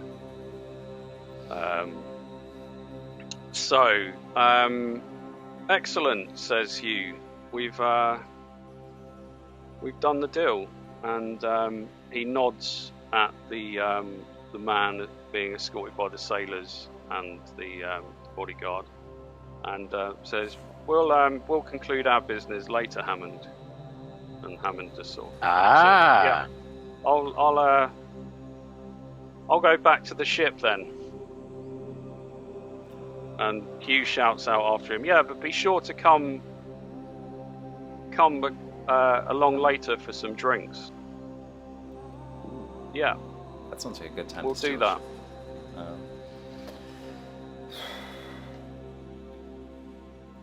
Okay, so Entine is just yelling to Smean and Ozkar, like, guys, are we waiting for something? Let's go back to the town. Like, we What? don't have anything more to do here. What time of day is it?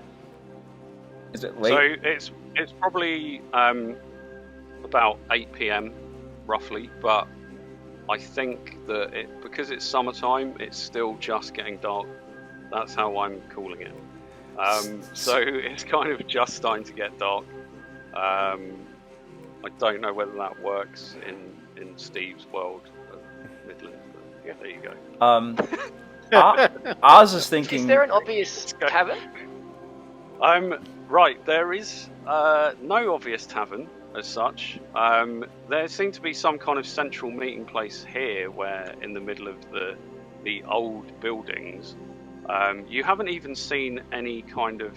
In fact, make a perception check if you're going to look for a tavern or a detection. Thinking with the drinks, maybe we can take them when they're Oh no. Okay. their drinks later. You're through the tears because you know that you've. It's going to be very difficult to get any money. You can't see anything, and your guy's been ripped off, so maybe he's going to get angry and blame you for something. Well, Yeah, I think he's going to die. So the business here seems to be done between Cauldron and Lucky. Hugh. Yeah. Thank you. And then Hammond and the Pirates. So it looks like they're done. So Smean's gonna take a step forward towards Lucky Hugh, and he's gonna Right. as he takes a step forward, he's like, Hugh, Lucky Hugh. We What's ran up? into a fella by the name of Holger. Down in Yeah, Northgate. He's in Northgate, right? Not anymore, but he was saying that he worked for you. Well, he got split from. Well, he's dead now. Snorri the Bear killed him over a disagreement. Snorri the I figured who? you should know. The bear. Snorri the Bear. A really Another big one fella. of you Northmen, then. Yeah. Well, you that's a could shame say that. about Holger. He But, seemed like a good fighter. Not much upstairs. seemed though. like. No, not really. It seems like you might be down at least one pair of hands, and seeing as how our employer over there doesn't seem to have his together, so to speak. You're looking to hire 4 strong arms. You're gonna let him walk back on his own? Well, he only No, paid us the I'm- halfway to get up here. We don't have to take the payment to see him back. We'll just walk with him That's true. outside the village, kill him, and then we can get back, start working. Yeah, we take tell it- him that. I take it you're Well, joking. to be honest, we were going to kill him. There's you know that this village is under a flag of truce between all parties. That's why we we're will just wait here. until he gets out, then we will kill him outside. And Oh my gosh, did you actually say that? yes, I I'm- said that. Oh, he said I'm it out someone loud. that He's like, does "Oh." enjoy a legal loophole, but I think even that is pushing it too far. By the way, you're like kind of standing next to Fandus Me as well acts at this shocked. point. He's all like, "Oh," but I didn't realize you were intending on doing that. The boys and I, we were just looking to, So Fandus is kind of freaking out, and I knew you murderers were up to no good. Well, I you can't might believe wanna- I even paid you to come out here.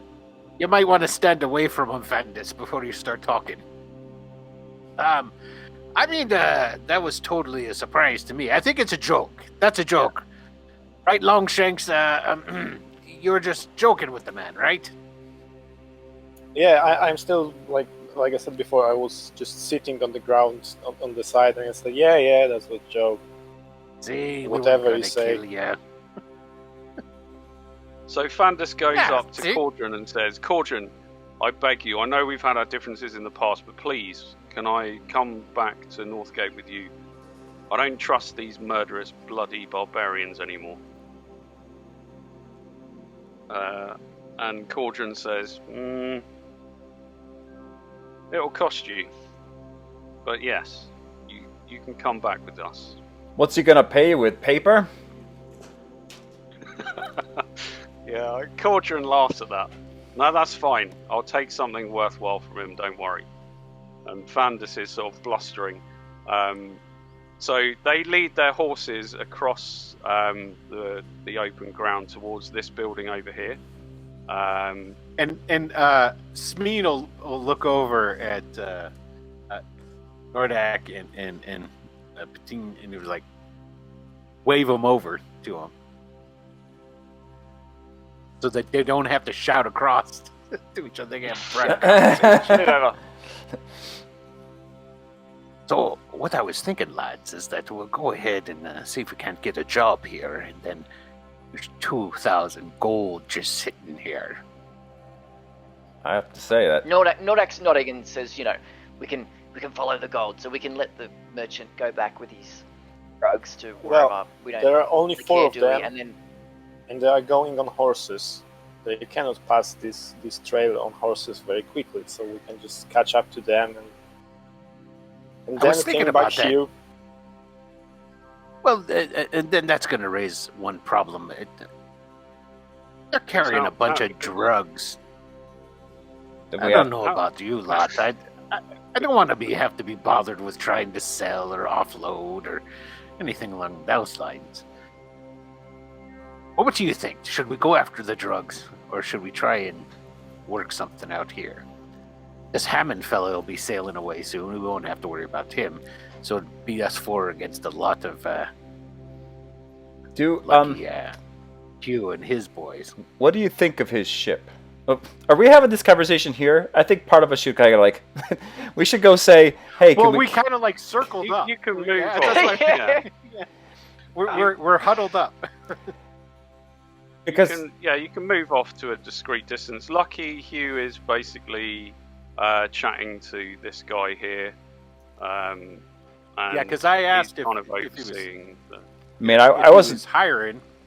I wasn't paying enough attention to get here to get us back. I'm going to be honest, but it seems like you guys know that ship a little bit better. Is that something we could crew ourselves? Nah, that was only 4 of us. You probably actually could just about with 4.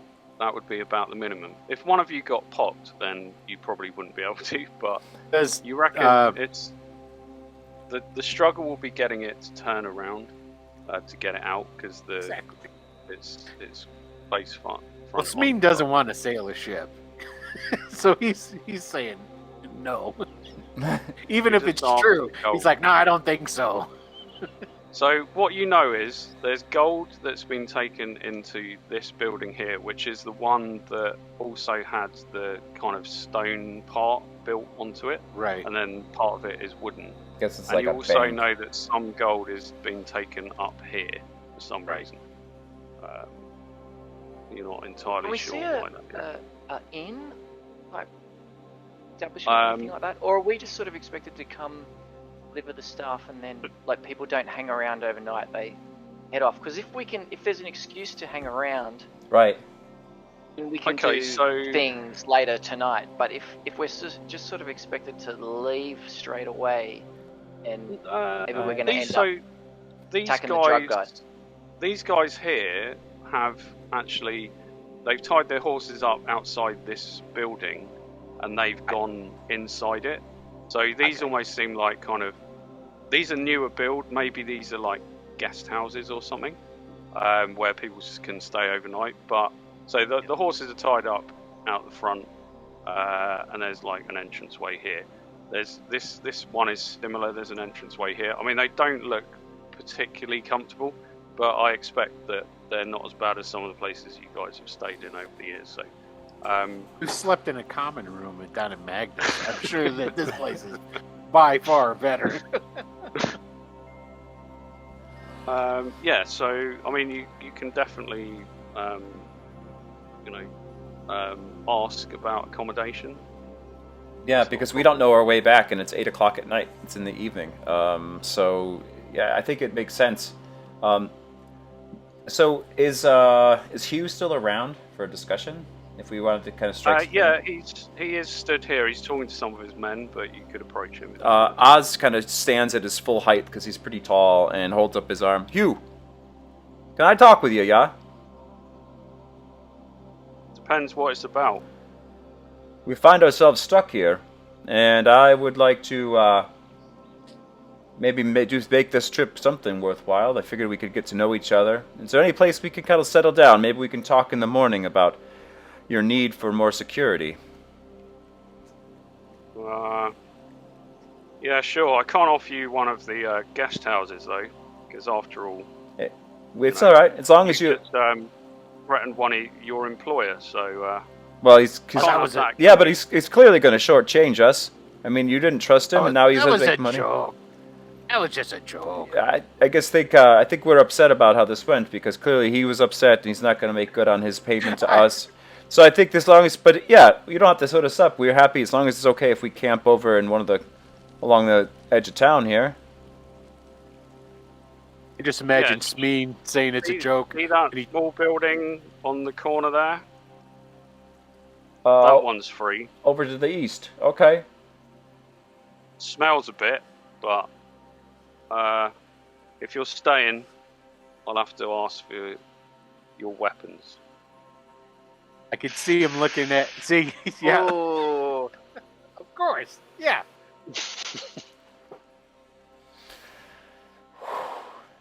Oh, that's not a problem. You can keep your knife. Keep your daggers. Obviously, I'm not gonna leave a man defenseless. After all, you never know what that scumbag Fandus is going to do. But you know, just for the well-being of the community, I think it's best that I disarm a bunch of Varnori. That's a smart man. So, but what do you say about hiring us on? That's what I'm interested in. I'm probably interested. I'm not going to lie to you. I need the men now. More and more merchants are asking for us to escort their goods back to Northgate. As to how trustworthy you are, I don't know. We're trustworthy so long as there's coin involved. You saw he brought up paper. Yeah, I don't know what that was. I've never seen that before. Have you ever seen that before? No, I've never seen such a thing. He was supposed to give us the second half of our payment on the way back, and he didn't have two coins between them to rub together. That's all. No, I understand. Well, give them up then if you want to stay. Especially that crossbow. Oh. You wouldn't make me. I think You would make me I think part we with should my leave family and just shield. camp outside and maybe came back in the morning. Well, that is I your really like option. my axe. You can camp outside. It's not a problem. Oz takes his sword and stabs it into the ground, but then says, "Yeah, you won't make me part with this shield, I hope. This is from my family. Wouldn't leave it." I don't expect you're going to kill a man with a shield. Well, I don't know actually, but no, you can keep it. So what are you thinking there, Noordac? You want to camp outside, or you want to give up your arms and sleep in comfort?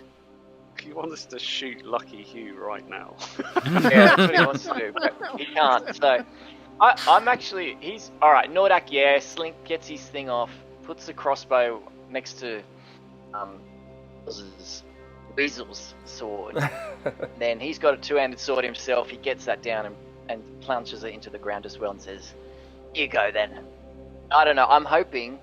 He's hoping that he can somehow take him by surprise. I don't know. Okay, so Tonight. That's so what he's thinking. Where those weapons go is important. We have to watch that. Smean will take his weapons and he takes his battle axe and his 4 light axes because that's.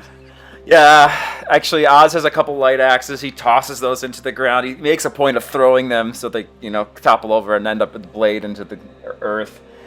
And I swear to God, no one ever in the history of any of my role-playing games ever has disarmed. What is Longshanks doing? That's what I want to know. He's sitting playing with the grass, I think.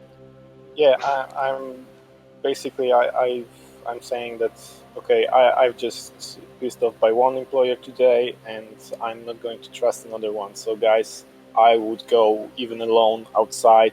I'm not going to give my weapons to anyone today. Sorry, maybe see you in the morning. Unless you're eaten by wolves. And Smean just looks at everybody, goes, and he speaks a little quiet under his breath, and he's like, "It's a little bit too hot right now for us to try anything. The gold's not going anywhere." yeah, That's true. I mean, there's no one threatening you. That's the thing, and it's supposed to be under truce thing. So you should be fine. They're only doing it. They're only disarming you to make everyone else safe. Yeah. Yeah, and Kill you, and we kind of said, yeah, we were gonna kill this guy when we left, but It was just a joke, right? Yeah. kidding. it's a Varnori joke. You get it? You're an imposing bunch. I figure that for chairs and tables, we can break legs off them and club them to death. Tons of stuff. That's what I'm thinking. Yeah, Yeah. I mean, And then we can take their sword. 100% make. I gotta say that You can do Arnold shit where you're just sort of sharpening stuff with. I've made a spear and an explosive crossbow. Smean's default is the unarmed, so he can punch for a D6. So, he's good with giving up his weapons. Holy shit! That's as much Entine, as a short sword. just stay with us. You're better off with us together. We're better off staying together. We need a good night's sleep, and we'll sort it out in the morning, or we can try to sort it out tonight. But I think running out into the middle of the woods in the night when we don't know where we're going is probably not our best choice. Despite this, I hate throwing down my weapons, but I've got my knife, got a shield. Although he could be our backup rescue. If we get into shit. He might be able to scale the wall, come and rescue us. I think you're blow the horn of Gondor. you're overlooking something here, fellas. Us Varnori are in high demand. This here lucky Hugh, he wants us on his side. No doubt, he does. You could see the gleam in his eye. He would definitely be interested in having you guys. There you go. Okay. That's what. Come and rescue us! Oh. I thought that was your tea goblet to drink tea out of, right? I should put the coffee in here. There you go. Okay, Oh, actually, so I'm just gonna let my cat out. I'll be back in Yeah, one that's second. cool. I was just gonna pop for 2 seconds to grab something. If All right. you guys want to chat about whatever, or take 2 seconds, but literally 2 seconds if that's okay, because we're running out of time. I think. All right, cool. That's very. It's worth a lot of coin, I think, a ship. It would be, yeah. Several thousand. And the nice thing is you basically have a getaway car right there, right? You got the means to get away, so you don't have. That's the thing. We fight. We have to run out of here, but we'll have if we're on a ship and we just float away. For all they know, that ship was lost in the lake, right? Well, I was planning on killing everybody if we fought in here, so there'd be no running involved afterwards. But So the ship's gonna. We're pretty much past the part of the ship because they're sailing. well, they're staying this night, right, to drink with Hugh, and I guess that's what I'm assuming. This conversation's happening as if we've all laid down our weapons. I guess that's a big question for Entine. Yeah. If he's laid down his weapons. Well, three of the four laid down their weapons already. Yeah, I mean, peer pressure, buddy. We're right there. We could say we're going to camp out. All right, simple. Do we want the gold in here or do we want the boat? Which one do we want? Let's just let's take a vote. Well, as you're discussing and voting, you all see a surprising figure come round the corner of the building. A very attractive, dark-haired lady wearing sort of like long, flowing, yellowish robes. Definitely very finely made robes. And she kind of slinks up to Hugh and kind of puts her arm up and kind of caresses his face. And you just hear her say, "Hugh, my love, how much did you give to Argosa?" And Hugh says, he kind of looks a bit befuddled for a second and then says, "It's 400,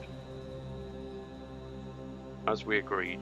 She says, "Very good, yes." And then she just turns back on her heel and kind of waltzes off with a... All right, that answers the question. There's no way we're going to be getting into this kind of thing with a priestess here, slinging all kinds of who knows what kind of magic and what kind of demon she's paying 400 gold to. All right, I say we get our weapons. We say we're going to camp outside. When night comes, we sneak around down to that there boat down there. We steal it. Maybe we should take her with us. I wonder how much she's worth in a ransom. She's a priestess of some kind of like demon cult. Are you crazy? Why do you think that? She just looked like a attractive lady to me. Okay, I understand being there was distracted. A vibe. There was a vibe about her that, you know, she seemed... Smean thumbs his thumbs over it towards the obelisk, the stone thing over there. A Zukari or whatever she called him. That's a demon name if I've ever heard one. That's the 400 gold that they sent up there. Payment. There could be some fire-breathing demon sitting underneath that rock right now. The lake, my chance is better against those sailors down there. So speaking of those sailors, do we know where they went? So yeah, they've headed down south. They've disappeared down to the beach, basically. Now, you've got to look at that ship, and some of you are experienced at sailing. Yes. So, How much do I estimate the crew would be on that thing? 10? So you reckon that it would probably be 6 men? Odds are still better with the boat then. Like, yeah, six sailors, but it did look like he had a bodyguard with him. Presumably he's not going to be pulling on any ropes himself, and the bodyguard probably isn't either. So you've probably got 6 sailors there. We got Noordac. It's fine. So we can't sail that boat, or we can? Yeah, you can. It's got We sail. can. You reckon you could we do only it? need the You could 4. do it with 4. You could do it with 4. 3 would be a massive struggle. And there's nothing that says that we have to kill all the sailors. Right. That's what I was thinking. Keep some of the sailors alive, make them work. We kill off the Hammond's bodyguard, and maybe 1 or 2 sailors to make a point. We're golden. I'm sure the other sailors would just like to express that we could give them a much larger cut if they didn't have to share with Hammond. Exactly. And then we cut their throats when we pull into Northgate and chuck them over the side. Oh, but you probably don't want to take that particular ship into Northgate. That's the It's spider. it's the spider, Right? yeah. It's a hot. It's like bringing the Millennium Falcon into like the Death Star or something. I think we're gonna take the It's a ship, hard choice. and Noordac is gonna become like the Dread Pirate Roberts, and that's gonna be it, and we're gonna be all set. And we're I'm just telling you, lads, the ship is the better way to go. There's way too many men up here. There's some sort of demonist priest going on. I don't like that either. I feel that we have a better shot at getting the boat. I mean, there's options. That's the thing, isn't there? So you can certainly. The ship is one of them. It's a very good option. I vote boat. Yeah, both. I'd like to find my sea legs The again. sailors are going to be drinking with Jeanette Hugh later tonight. Is that what that's what we understand? Yes, that's true. Yeah. That's even better. All right. So we're grabbing our weapons back up and we're going out. We're going to leave. So Right. So that's what yeah, we. so- It looks awesome. Thanks a lot. Thanks a lot, Smean Longshanks. starts picking up his weapons, and he goes. He looks at Lucky Hugh, and he goes, "You know, Lucky Hugh, we're still interested in the job, but you know, Varnori and their weapons. We tried. We started itching, and it just wasn't. Yeah, it didn't feel right. Right. So we're gonna camp outside. We'll talk to you in the morning about the employment. We're still interested. We're not going nowhere." Okay, well, good luck out there. If you come back tomorrow, obviously, you know, the terms might change, but We're we'll interested see. we're interested in coin. We're interested in the work. For sure. Yeah, There's been he looks around like if somebody's gonna overhear him, then he realizes oh yeah. But there's been fair amount of talk down in Northgate about you. You know that, right? I'm surprised we're the first ones to come up looking for the work. you're not the first, but let's just say not everyone's suitable. But I like the look of you guys. I'll have to admit it. So if you come back tomorrow, we'll talk then. We'll be back. Don't you worry about that. Watch out, there's a big And there's a we're big not- bear out there, by the way. Oh, you know where it's at. No. It's been a while since we've killed the bear, huh? guys? Snorri the And bear, I try to just say the that as sincere as possible, to play up this whole Varnori thing. Oh, I could use with a good bear cloak. All right, we'll see you tomorrow then, See you Hugh. tomorrow. And I'll I don't have any of my weapons drawn. I'll walk up to him and I'll hold my hand out to him like I'm. A shake. He looks for a moment and then he shakes your hand, your arm. Do you do the warrior's grip thing? Right. Like, Of course, yeah, the warrior grip. Yeah, totally. No, I do this. Or you can just grab my finger. Oh, I thought he wanted maybe. He kisses your hand. Isn't that the Yeah. Varnori way? I don't know. How do they greet each other? Big bear hugs, I Yeah. think. Okay, well, you gather your weapons.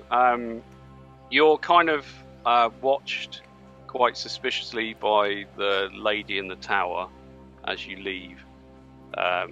she kind of I'll blow her clearly. kid. Oh, she kind of punches the side of the tower as you do that, like as though you're completely disrespecting her. She liked it. No, she Yeah. did not like it. She Likes it sees all. you in the wrong side. Then It gets me that gets a giggle from Smean at least. Tax collectors are evil. 1 minute break Yes, for they me. are. Okay, go for it, man. All right, so yeah, I'll say you head off out into.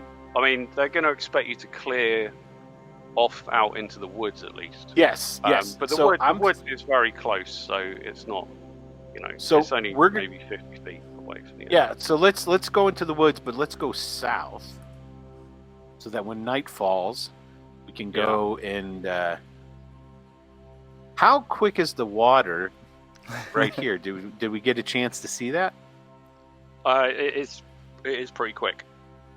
I mean, I'm not good at describing rivers. Oh, I got it. We're gonna go into the woods. We'll go over here into the woods, and then after we get into the woods, I was like, all right, boys, let's start chopping some wood to make a fire, and let's chop some wood to make a raft. Oh yes. So we can go. We'll come over here. We'll put a raft into the water, and then we can just paddle over the spider and whatnot. Don't have to worry about getting over here into everybody's view. And so we'll cut wood for the fire. Then we'll cut a bunch of logs to make us a good raft to go over there. Yeah. Wow, that is a fucking plan. That's a It's Varnori awesome thinking plan. right there. Yeah. That is, yeah. As long as it involves wood, like Yeah, right. axes and wood and ships. Yeah, we got plenty of rope, and we could tie it all together. We got 4 able-bodied Varnori. I'm sure it's something we could do in fairly light order, right? Oh yeah. Yeah, you could easily do that. Even if you're not going to be sort of standing on the raft, you could hang on to it and use it as support. Yeah, we're just gonna lay on. We'll lay on the raft so that we're not high profile. Oh, okay, so should we see what the moon is like? Let's see. So I picture us making the equivalent of like a boogie board out of wood. Like you go to the Actually- beach and lay on. you probably couldn't have picked a better night. It's overcast. The moon is completely covered up. Everywhere is just darkness. So it's Cool. kind of good. You can kind of see enough to pinpoint the ship, but they wouldn't, you think, spot you in the water, especially if you're going to do a low profile. Yes. Okay, Um, I have another idea. Maybe we should first set the palisade on fire on the other side of the village, and then try to approach the boat. So, No, because that we would have to witch go on- all the way over there and then come all the way back. well, it needs only one person to go there and burn something. So, Are you volunteering to be left behind? Is that what Yeah. you're saying? The other guys are just going to sail the fuck Yeah. off out. yeah, I can do that. We need everyone but to sail, right? We need do. all of us. Wait, We do. Now, there Yeah, would no, be a risk if Not to Longshanks mention, went and they're going to be drinking. They already said that they're going to be in there drinking, and the captain and all Okay, that are so- going up to go drink. So I think the big key is going to Okay, be then. if they are if- going to drink, then I think a bunch of them, if they're up there drinking, we just have to do whatever we're going to do quickly and quietly. That's going to be the key, right? If we can just take out whoever, if there's like 3 or 4 sailors here, we have to off them as fast as possible and as quietly as possible, and just hopefully sail on out of here. Yeah. So I could see us making our rafts under pretty much a moonless night, like scooting over there as quietly as we can. Hopefully the current's not too strong to push us out into the lake. I think we should make one big raft that all 4 of us can be on. The reason being is if one of us has sucky rolls, it doesn't mean that one person's going to get lost. All 4 of us can help. Drifts to out get into the raft lake. over there. Right. It's like because we need all 4 of us to sail too. So. Sure. All right. good idea. So we'll Yeah, build that a makes big sense. bonfire, and then a little ways away from the bonfire, we'll make the raft too. Okay, yeah, no, that's cool. And you've got plenty of hours to do it. You'll be Yep. going in the kind of early hours of the morning, I guess. Well, we're going to start as soon as we get across the river and whatnot. It's still daylight, so we'll start working right away, so that by the time we're done with the raft, it's still early evening. That's when they're going to go drinking. Anyway, he says, "Oh, you come on up here," and he said in a little bit, to come up and we'll have our drinks. So hopefully, if we time it right, so just as soon as it gets completely dark, we'll head out. Because I wouldn't think with four guys, it's not going to take too long to make a raft. I mean, it's starting to get it was starting to get dark right now. So if you're spending that time chopping, then it will be well dark. It will be midnight at least before you chopped the wood and built the raft. I mean, how? That I was gonna say swim, but a lot of us have like weapons and junk on us, so it's probably hard to swim. That's why we have to have the raft. Yeah. Yeah. So that all our gear, everything. I'm wearing full chain. I would sink like a rock. So, yeah. So I'm not. Yeah. Is it medium armor or is it heavy armor? Heavy. It's heavy. Heavy. Armor, Okay. I've got chainmail full... as well. Yeah. Yeah. Yeah, I've got heavy chain too, so it's like chains sitting on the raft. If the raft sinks, It's only it's only a Hold on -2. one second. I'll be right back. It's only a -2 penalty to swim. I think actually, if my notes are correct. I mean, yeah, I've seen YouTube videos of people swimming in a full chain bulwark sort of thing, but they don't do it very well, I have to say, and you can't swim far, and you wouldn't want to do it in these conditions, I would say, because that current is coming in pretty strong from that river.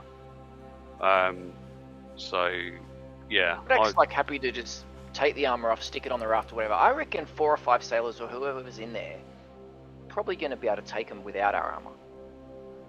Maybe it's Varnori overconfidence, but he's like, meh. If we have to quickly get in there and do it, he's happy to just do it. How so far just is this? so Maybe you we will know, have time to put the armor back on. I don't know. So the guys that you saw, the sailors that you saw, they had kind of almost like a cutlass type thing, but more like a falchion, I guess, heavy kind of falchion. So they were armed, but they're quite short weapons. In terms of armor, not really much to speak of. Maybe like a leather jerkin over a shirt. Noordac, you think we could tie a couple ropes together, and maybe we could someone that's a strong swimmer could swim over and tie it to the dock. You could use the rope to guide us the rest of the way. So, Oscar's trying to suggest that if we had someone that felt like they're a strong enough swimmer, could take off their armor, swim across there, run a rope, and then we could have basically a rope line that would go from point A to point B. I don't know if you can see me drawing across the screen. Hopefully you can, because that illustrates that. Yeah. So I mean, I would say that the raft idea probably works from what you know about the current and whatnot. It only needs to support you enough to stop you from going under. I guess the worry is the time, because if it's really late, they're probably going to be done with their drinking. They're going to return to the ship by then, and then we're going to be in trouble. Unless they don't really sleep on the ship. I guess they do. I'm guessing they would. Or they return and they're drunk.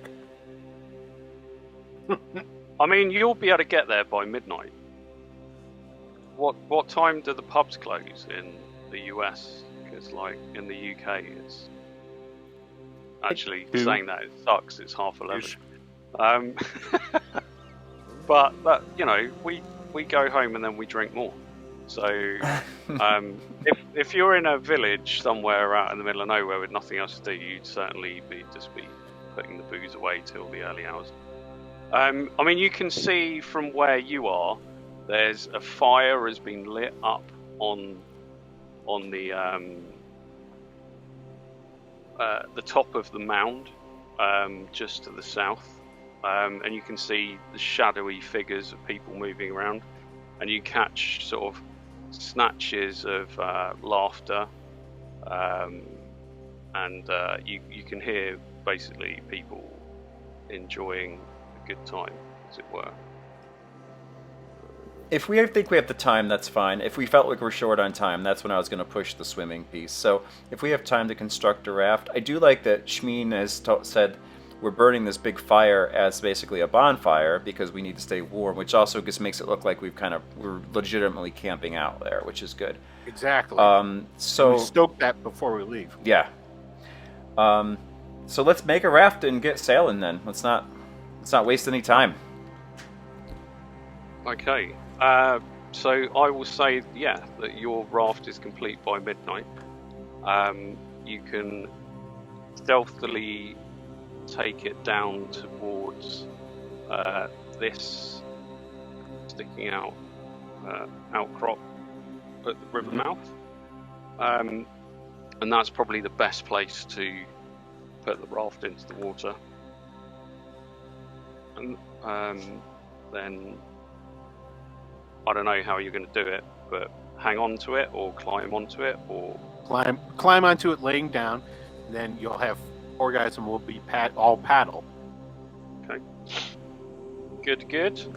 I'm wondering whether I should. Yeah, I kind of want you to make one check each. Like a craft kind of. Which I don't know whether. No, I think you can build it well enough in those 4 hours. Okay. But maybe like an athletics role of some sort. Sure. At least you're asking us to do something we're good at. So. Well, yeah. Maybe I should make it a charisma or intelligence.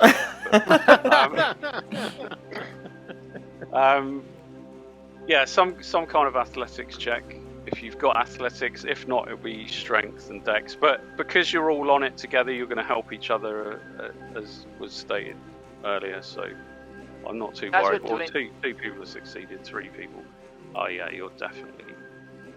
As we're doing this, if we fall off the raft or get shot off or something, if we've got our armor on, we just sink, or is there the possibility of not drowning? Because if there's the possibility, there is a possibility. I will keep my armor on, but if I'm just going to sink, I'll take it off. So the thing, because you're not falling from a big height and going under, like you'll be, if you're just sort of sliding into the water, I think you'll be okay. You might struggle to get to the top and you'd have to make a check. But if you fell off like a bank into the water and went under, you'd never reach the top before you. Yeah, it would be. Yeah, I'll keep my armor on. I'll keep it on. Okay, So all right. what are we doing? Athletics. All right, yeah, athletics. Yeah, right. Is everyone else keeping their armor on as well? Yeah. Yes. Hey. Ooh, great success. Okay. Well, I really can't argue with that. Okay, so. Wow, Oscar's just like swimming across himself on his own. I should probably put like a little raft taken down or something. Here we go. Here's the really shit raft that you built. Nice. So yeah, you guys are all up in this thing.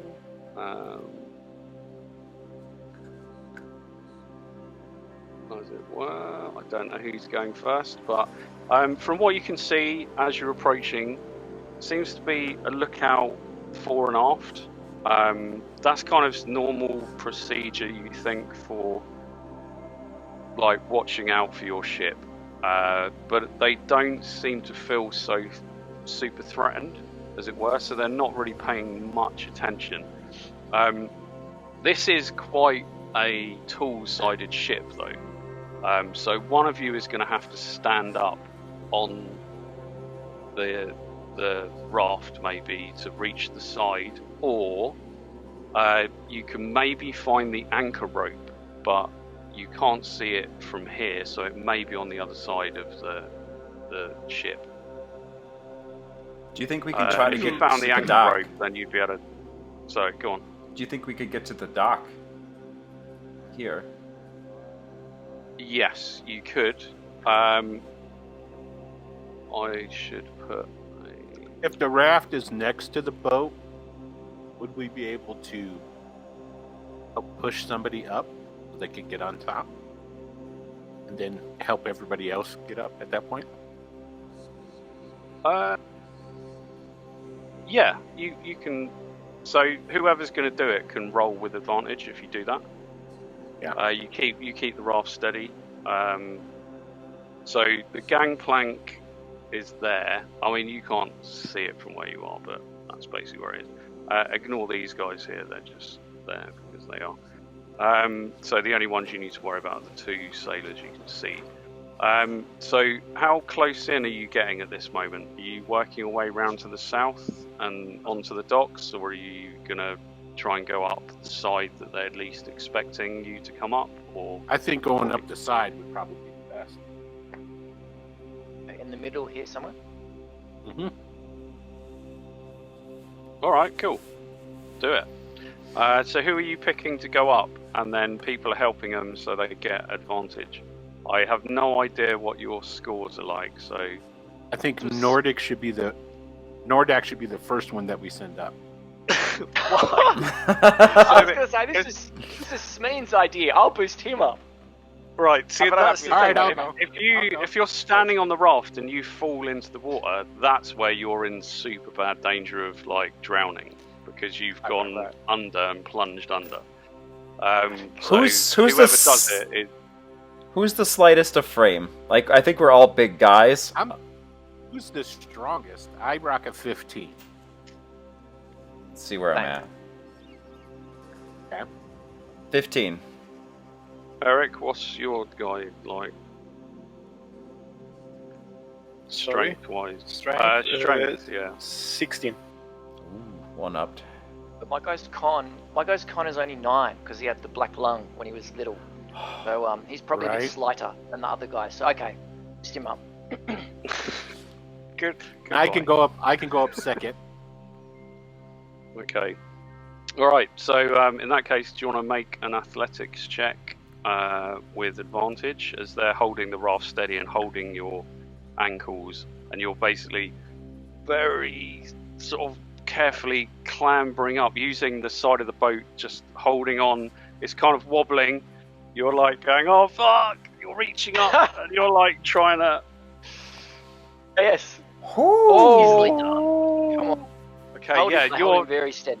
you got a couple of splinters. You can get them out later, but you managed to like heave yourself up with kind of barely a grunt of noise. So I'm going to say the sailors don't hear you at all. You got up nicely. There's enough kind of wave action going on that you're up on the side. And yeah, you can see on top of this ship, there's like almost like a housing in the middle, which is sort of a kind of canopy bit. There seems to be a couple of entrances on this side. So there's one to your south and one to your north. But the whole thing, it's more like a corridor than like an actual room. And you know that the mast is in the middle. You probably think that might be where there's some other sailors sleeping. So, yeah. What do you want to do? Try and lean down, and if we've got any rope left over from the raft, he'll like lower that down, or otherwise he just leans down with his. He holds on to one side of the boat with one arm, and then leads down with the other arm and pulls the next guy up. Cool. They boost him Okay. up. Either way, if you use rope or give them a hand up, that's going to be advantage on an athletics check for whoever wants to go next. Go. Right. Alright, I will go next. Great Oh, success. nice. Ooh. Yeah, you're easily hauled up by the mighty Noordac. Right, so it's going to be more difficult for the other guys because you're going to have to stand on a wobbly raft. Because there's only one of you out there now to support them whilst they're standing on the raft to stand up. So who would like to go? Entine, the, make a go for it. Do we have any Rope? any extra rope? I had 50 feet worth of it. Me too. Yeah, you've got I some also extra have rope. 50. Do you want to lay that in the water so that they can just Yeah, climb up? just we'll have the rope down. So basically, what it is they'll grab onto the rope. The two guys who are up on top, we'll pull them up, and then they'll be able to get Okay. up. And this way, we can get them both up. because you're kind of having to come directly out of the water and like put your feet on the side of the ship and stuff, I'm going to say make a stealth check. But shush dog. So I'm being harassed by one of my dogs. I need to go and let them out. So whoever's remaining, make a stealth check, and I'm just going to let these silly hounds out. 2 seconds, sorry. So, 2 stealth checks for Entine and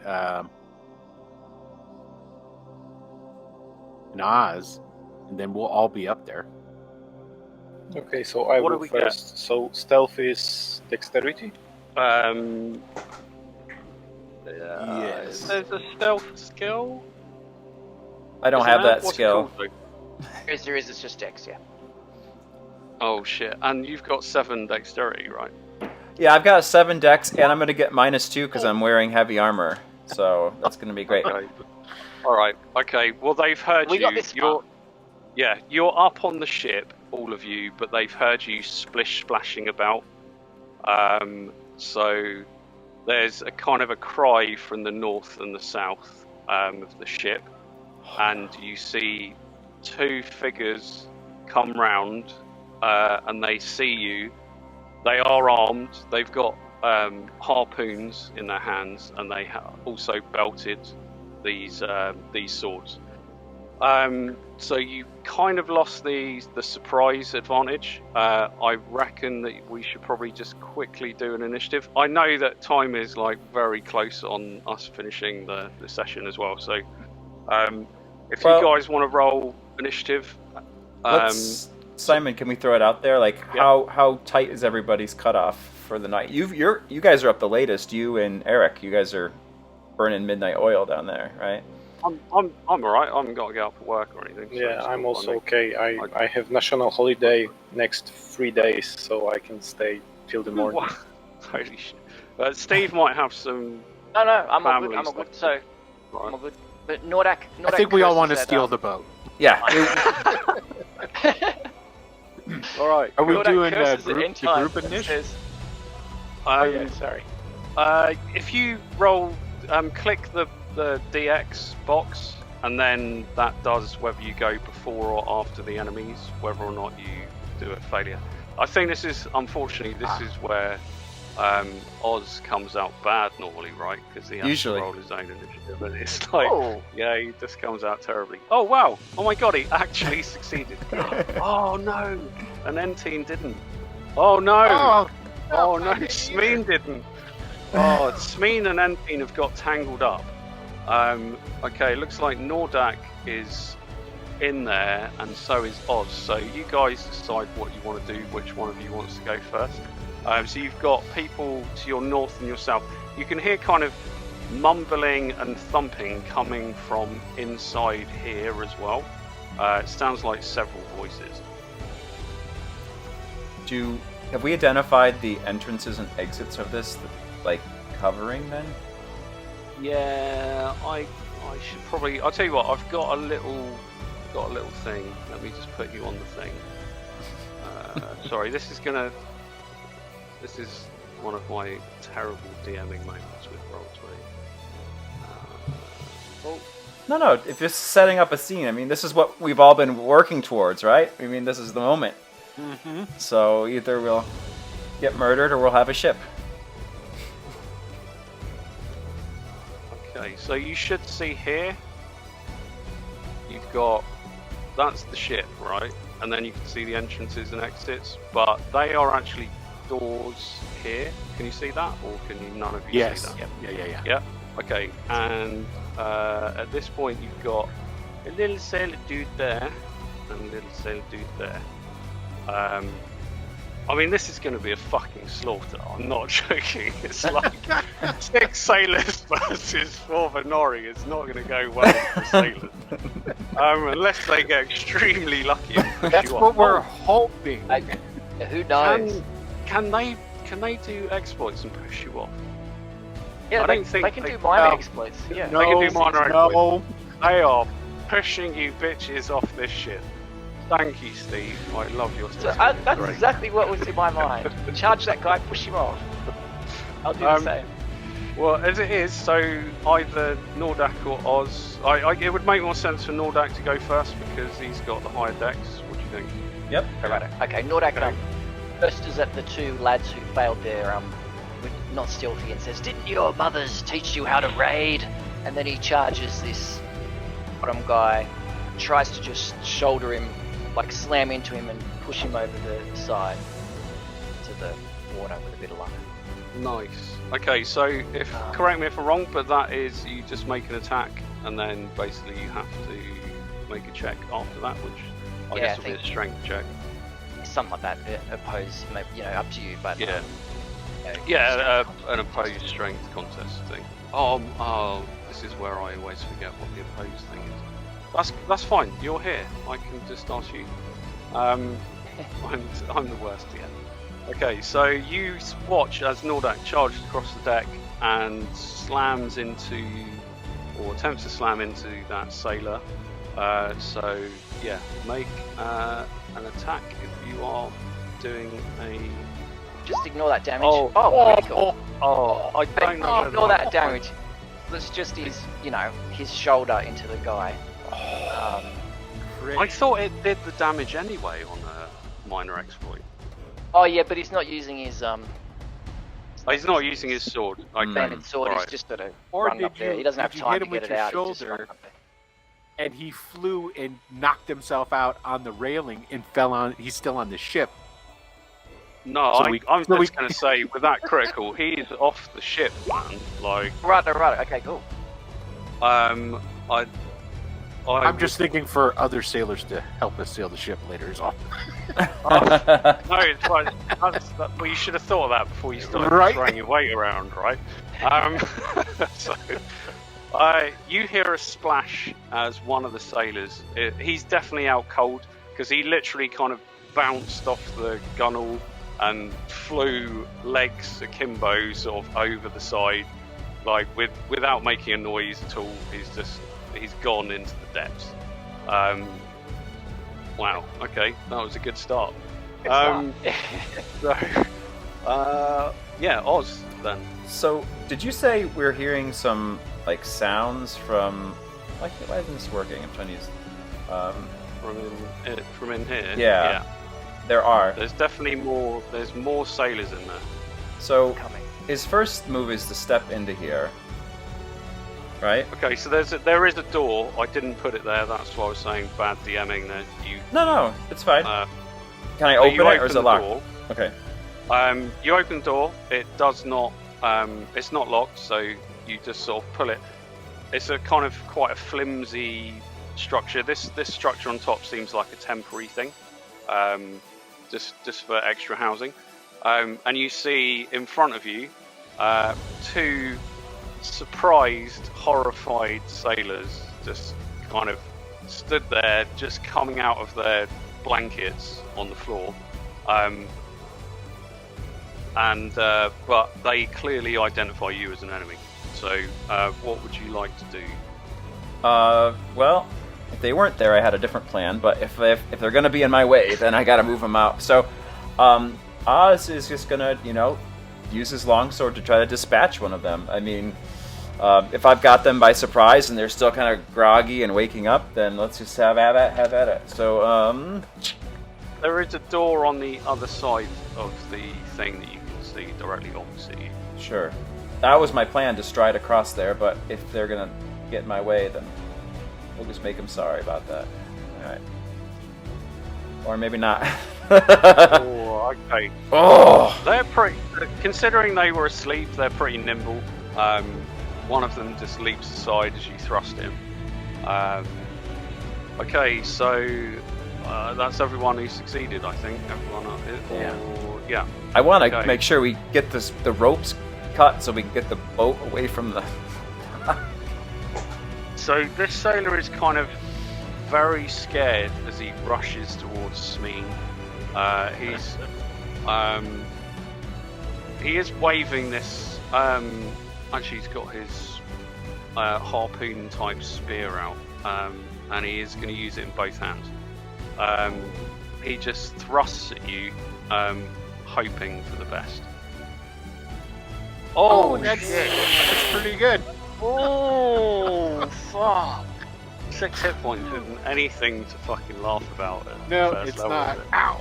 Oh, I'd like to make a rescue exploit.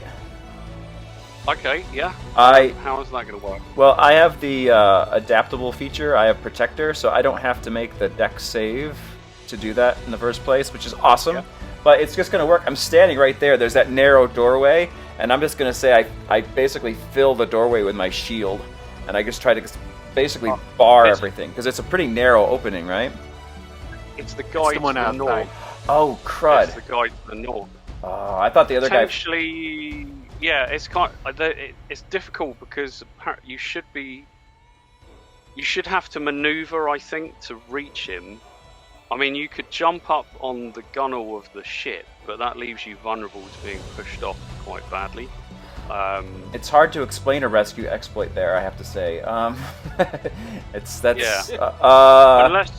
you could try it, but then you're vulnerable to being pushed off, is what I would say.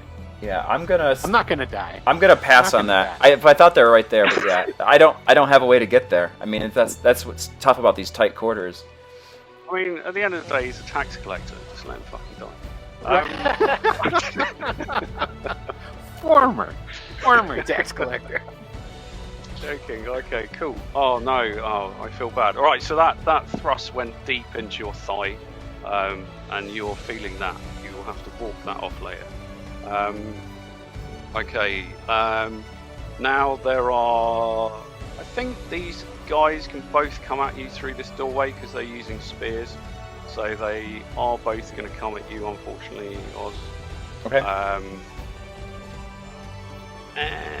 First one lunges at you, completely misses. You don't even have to block that one. The second one again, they're too befuddled by what's going on.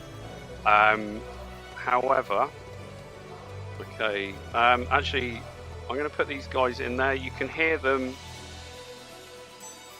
They're shouting, "Block the door!" And you hear them kind of trying to hold the door shut inside there. These two I put here to the south. This guy here, he's just sunk and he's not there anymore. Sad times for his parents.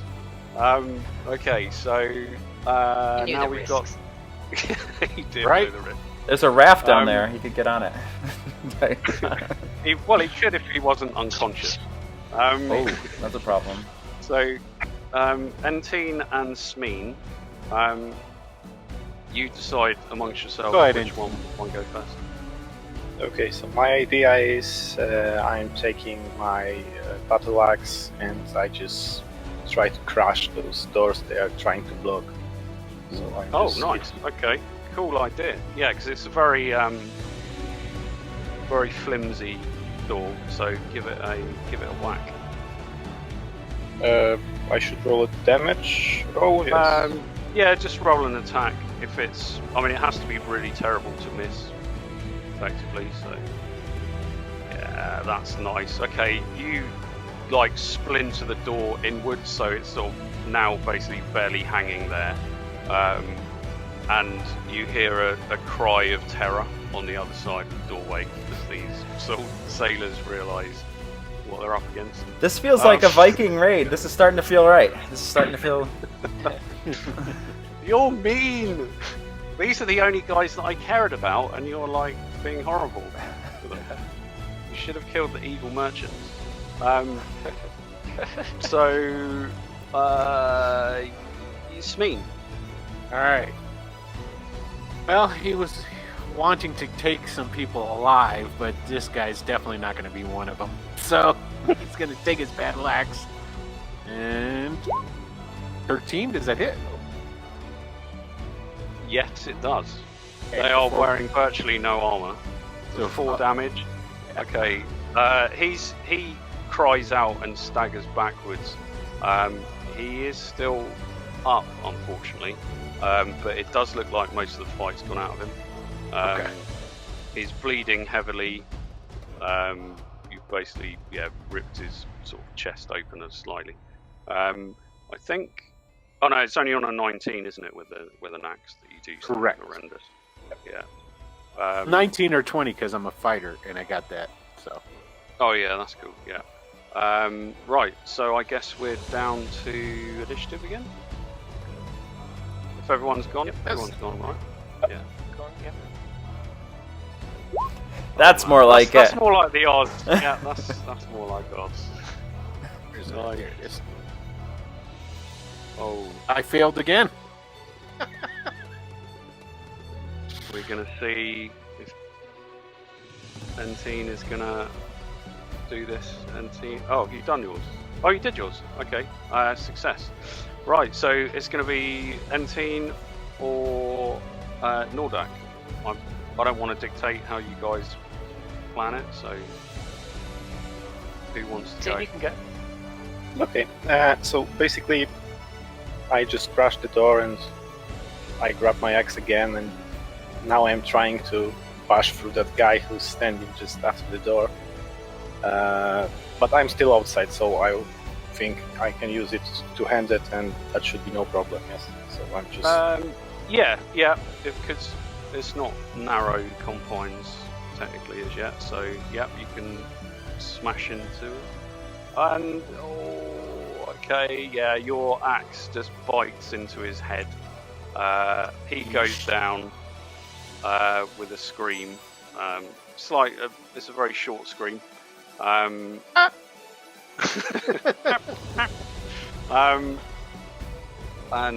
There's sort of blood spilling across the deck now. So you need to watch out, it might get slippery. So Noordac. Right. So I move into where this guy was. Yeah, you can step over him into his body. I guess So you would be there, yeah. So I'll move him behind. There you go. So you're straddling this dead sailor. Well, that sounds wrong. Sounds like a song, is what it sounds like. yeah. All right. So yeah, he's sort of.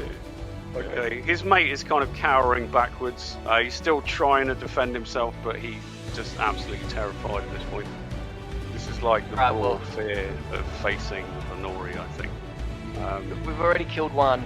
So that's it. We may as well kill them all. So he'll take you. He's got a hatchet or something. He's got a light axe. Assuming there's no room for his big sword in here, so he'll just try and hit him with his hatchet. Cool. Oh yes. Okay. Unfortunately, yeah, it sort of half bounced off his sword and ricocheted off the wall. It did take a chunk out of his leg, but he's still up, and he kind of that almost galvanizes him into like striking back this fight or flight, and there's nowhere to fly to, so he's gonna have a pop because I think that's all of the guys that won the initiative, right? Spear. Actually, he's not got a spear. Oh yes, no, he's got his falchion. Here we go. He swings that at you. Completely misses. You parry it easily. He obviously wasn't that invigorated. Now we've got Oz or Smean. Actually, it's Smean. The sailors. Sailors go before us. Oh, I forgot about those guys. Yes, of course. Shouldn't have said anything. No, right. I did one sailor and then went, oh no, that was their go. Like, what the hell? Okay, so the two sailors are still going to use their spears on Oz, because he's still stood there. I have a bad feeling for Oz. Oh crap! Oz. One of the spear thrusts looks like it's going to just jam itself into your hip. Since I didn't get to use that shield earlier, I'm gonna use the use of the shield to basically have it get crippled, basically, to block that damage. All right. So it kind of half splinters. You know that it won't take another blow like that again. It's still going to help defend you, but sure. Yeah, I just figured there's such a narrow opening there. Oz just basically tries to fill it with that shield, and it was just in time to stay able to deflect that blow. But it's such a powerful one, it seems to cripple his shield. And yeah, the other one misses completely. So it's just that one to the north then on Smean. He's going to stab you. Oh no! Right, the tide has turned. I think they're probably done. Initiative? No, not initiative. No. What am I talking about? Smean first, and then Okay. Oz. Smean is changing his combat adaptability to opportunist.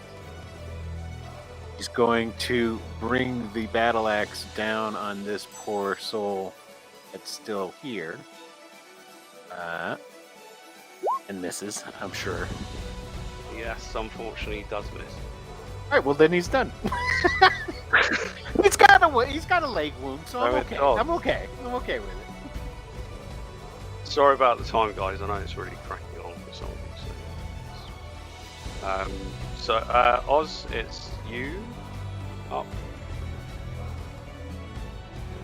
I'm shushing lots of people in my house. All right, so Oh. no, we're good. Is intimidation? I don't see listed as a skill. Trying Under to leadership, I think. under leadership, probably. Yeah, that's what I was wondering. Oh, intimidation is listed under leadership specifically. Yeah. So that's something Oz actually has. He is going to bark at the these sailors and say, "Jump off the ship now, or we'll gut you all!" And Except for that guy, we need some. and so basically, he's yelling at them to do that. Now I don't know if talking is probably a free action, so he could instead of making an attack, he's gonna basically just feign like an attack as he says it, right? Basically, like I could have struck you if I wanted to, and now get the hell off here. Right, that's basically the gist of what he's trying to do. So let's see if that leadership check works. Go for it.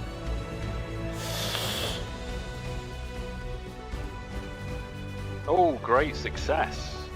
Oh, okay. Nice. So I would say if you follow that up with a decent kind of attack where it looked like you could fuck them up, then I think that's worth.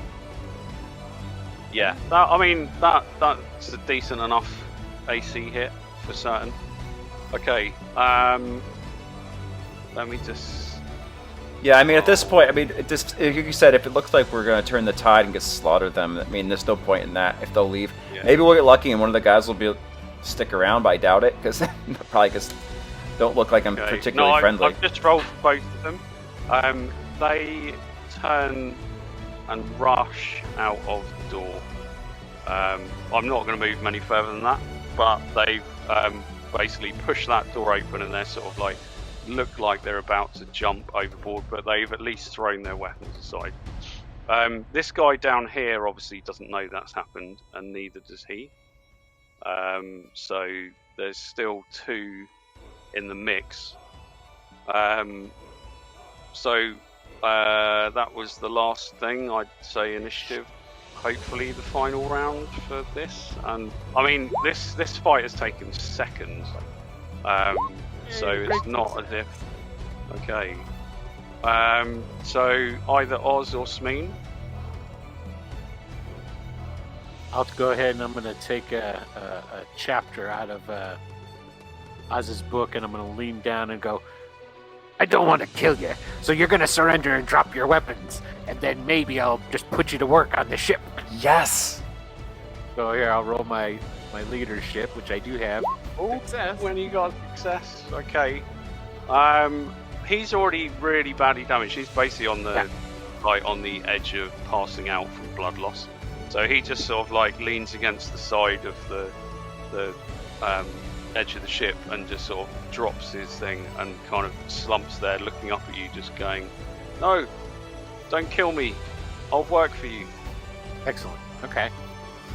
I take it that would be my turn, that whole interaction. So. Yeah, I would say so, yeah.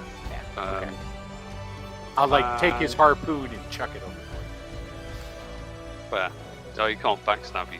As if he was going to be that brave. So now it will be Oz. These two guys that kind of took off, they look like they're going to make good on getting off the ship, or are they taking their time a little bit? They just backed off, or did they actually leave? They've dropped their weapons and they're running in that direction. There you go. All right, Yeah. so I'm not even going to make an attack, but I'm going to follow up by making like a quick step, like a lunge at them, like, and just basically yell, "Get out of here!" And that's basically it. Just to follow up, just to make sure they just get off And the you ship. hear in the distance after I'm done yelling at this poor sailor, it's like, someone should look for getting the anchor up. Mm. Oh, yeah. Noordac is our sailor. I You mean, cut the rope. But yeah, it's just going to be a rope, but there's no chain. Okay. So in that case, it's going to be them, and there's one sailor facing off against Noordac by the looks of it. Oh man, you haven't been hit yet, though, have you, Noordac? Not yet. No, and you haven't been again, so that's good. Okay, in which case it's now you. I don't know, he retaliates with his axe, tries to put him down. Oh Yes, critical. my What the god! hell is Another going on? critical. He splits this guy in Just two. silently brains him. I think his head entirely comes off with that roll. Oh, yeah.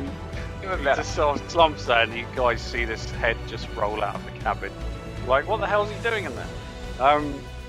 Okay, yeah, that guy is well and truly dead. I think you've taken the ship, by the looks of it. There's still, Entine is still to go. You could rush back and cut the cable. Yeah, break when- the cable, or Well, when I see that all of these guys are either killed or already surrendered, I will just go to check the how is it called? Like the below the deck. So oh, maybe in the there's- hold. Yeah. Yeah, is there someone else down there? There's no noise coming from down there. From what you can see, no. It does look like there's some cargo in there. Not a huge amount, but there's some boxes in there, so that could be some extra Gucci coinage for you guys. But yeah, aside from that, you've got some other sailors in the water just sort of splashing frantically towards shore. You can hear yells coming from off to the north in the village. And it sounds like they may be getting their act together, so I guess you guys better as well. oh, The hell out of here. yes. Let's see how quickly you get off. Who's got sailing? I do. I think a few of us have got it, haven't we? Yeah. Yeah. So sailing rolls all round, I reckon. Success. Nice, nice. Just. If anyone else has, I don't have sailing. I don't know what I would make in its That's fine. absence. no, you don't need to. The other guys are going to direct you as to what to pull on and Okay. touch and stuff. So you managed to get the ship free floating and get the head turned around and use the current of the river to sort of push it round and start heading off out into this sort of narrow cove. As you can hear figures approaching from the north, you can see torches being held aloft at the edge of the cliffs leading down to the beach, and shouts as this angry mob of people kind of rush down to the docks, including Hammond and his bodyguard, who Right. are kind of staggering along the sand, and Hammond's like, my ship, you fuckers will pay. Yeah. Yeah, you. I mean, it's a fast ship. It's a very good ship.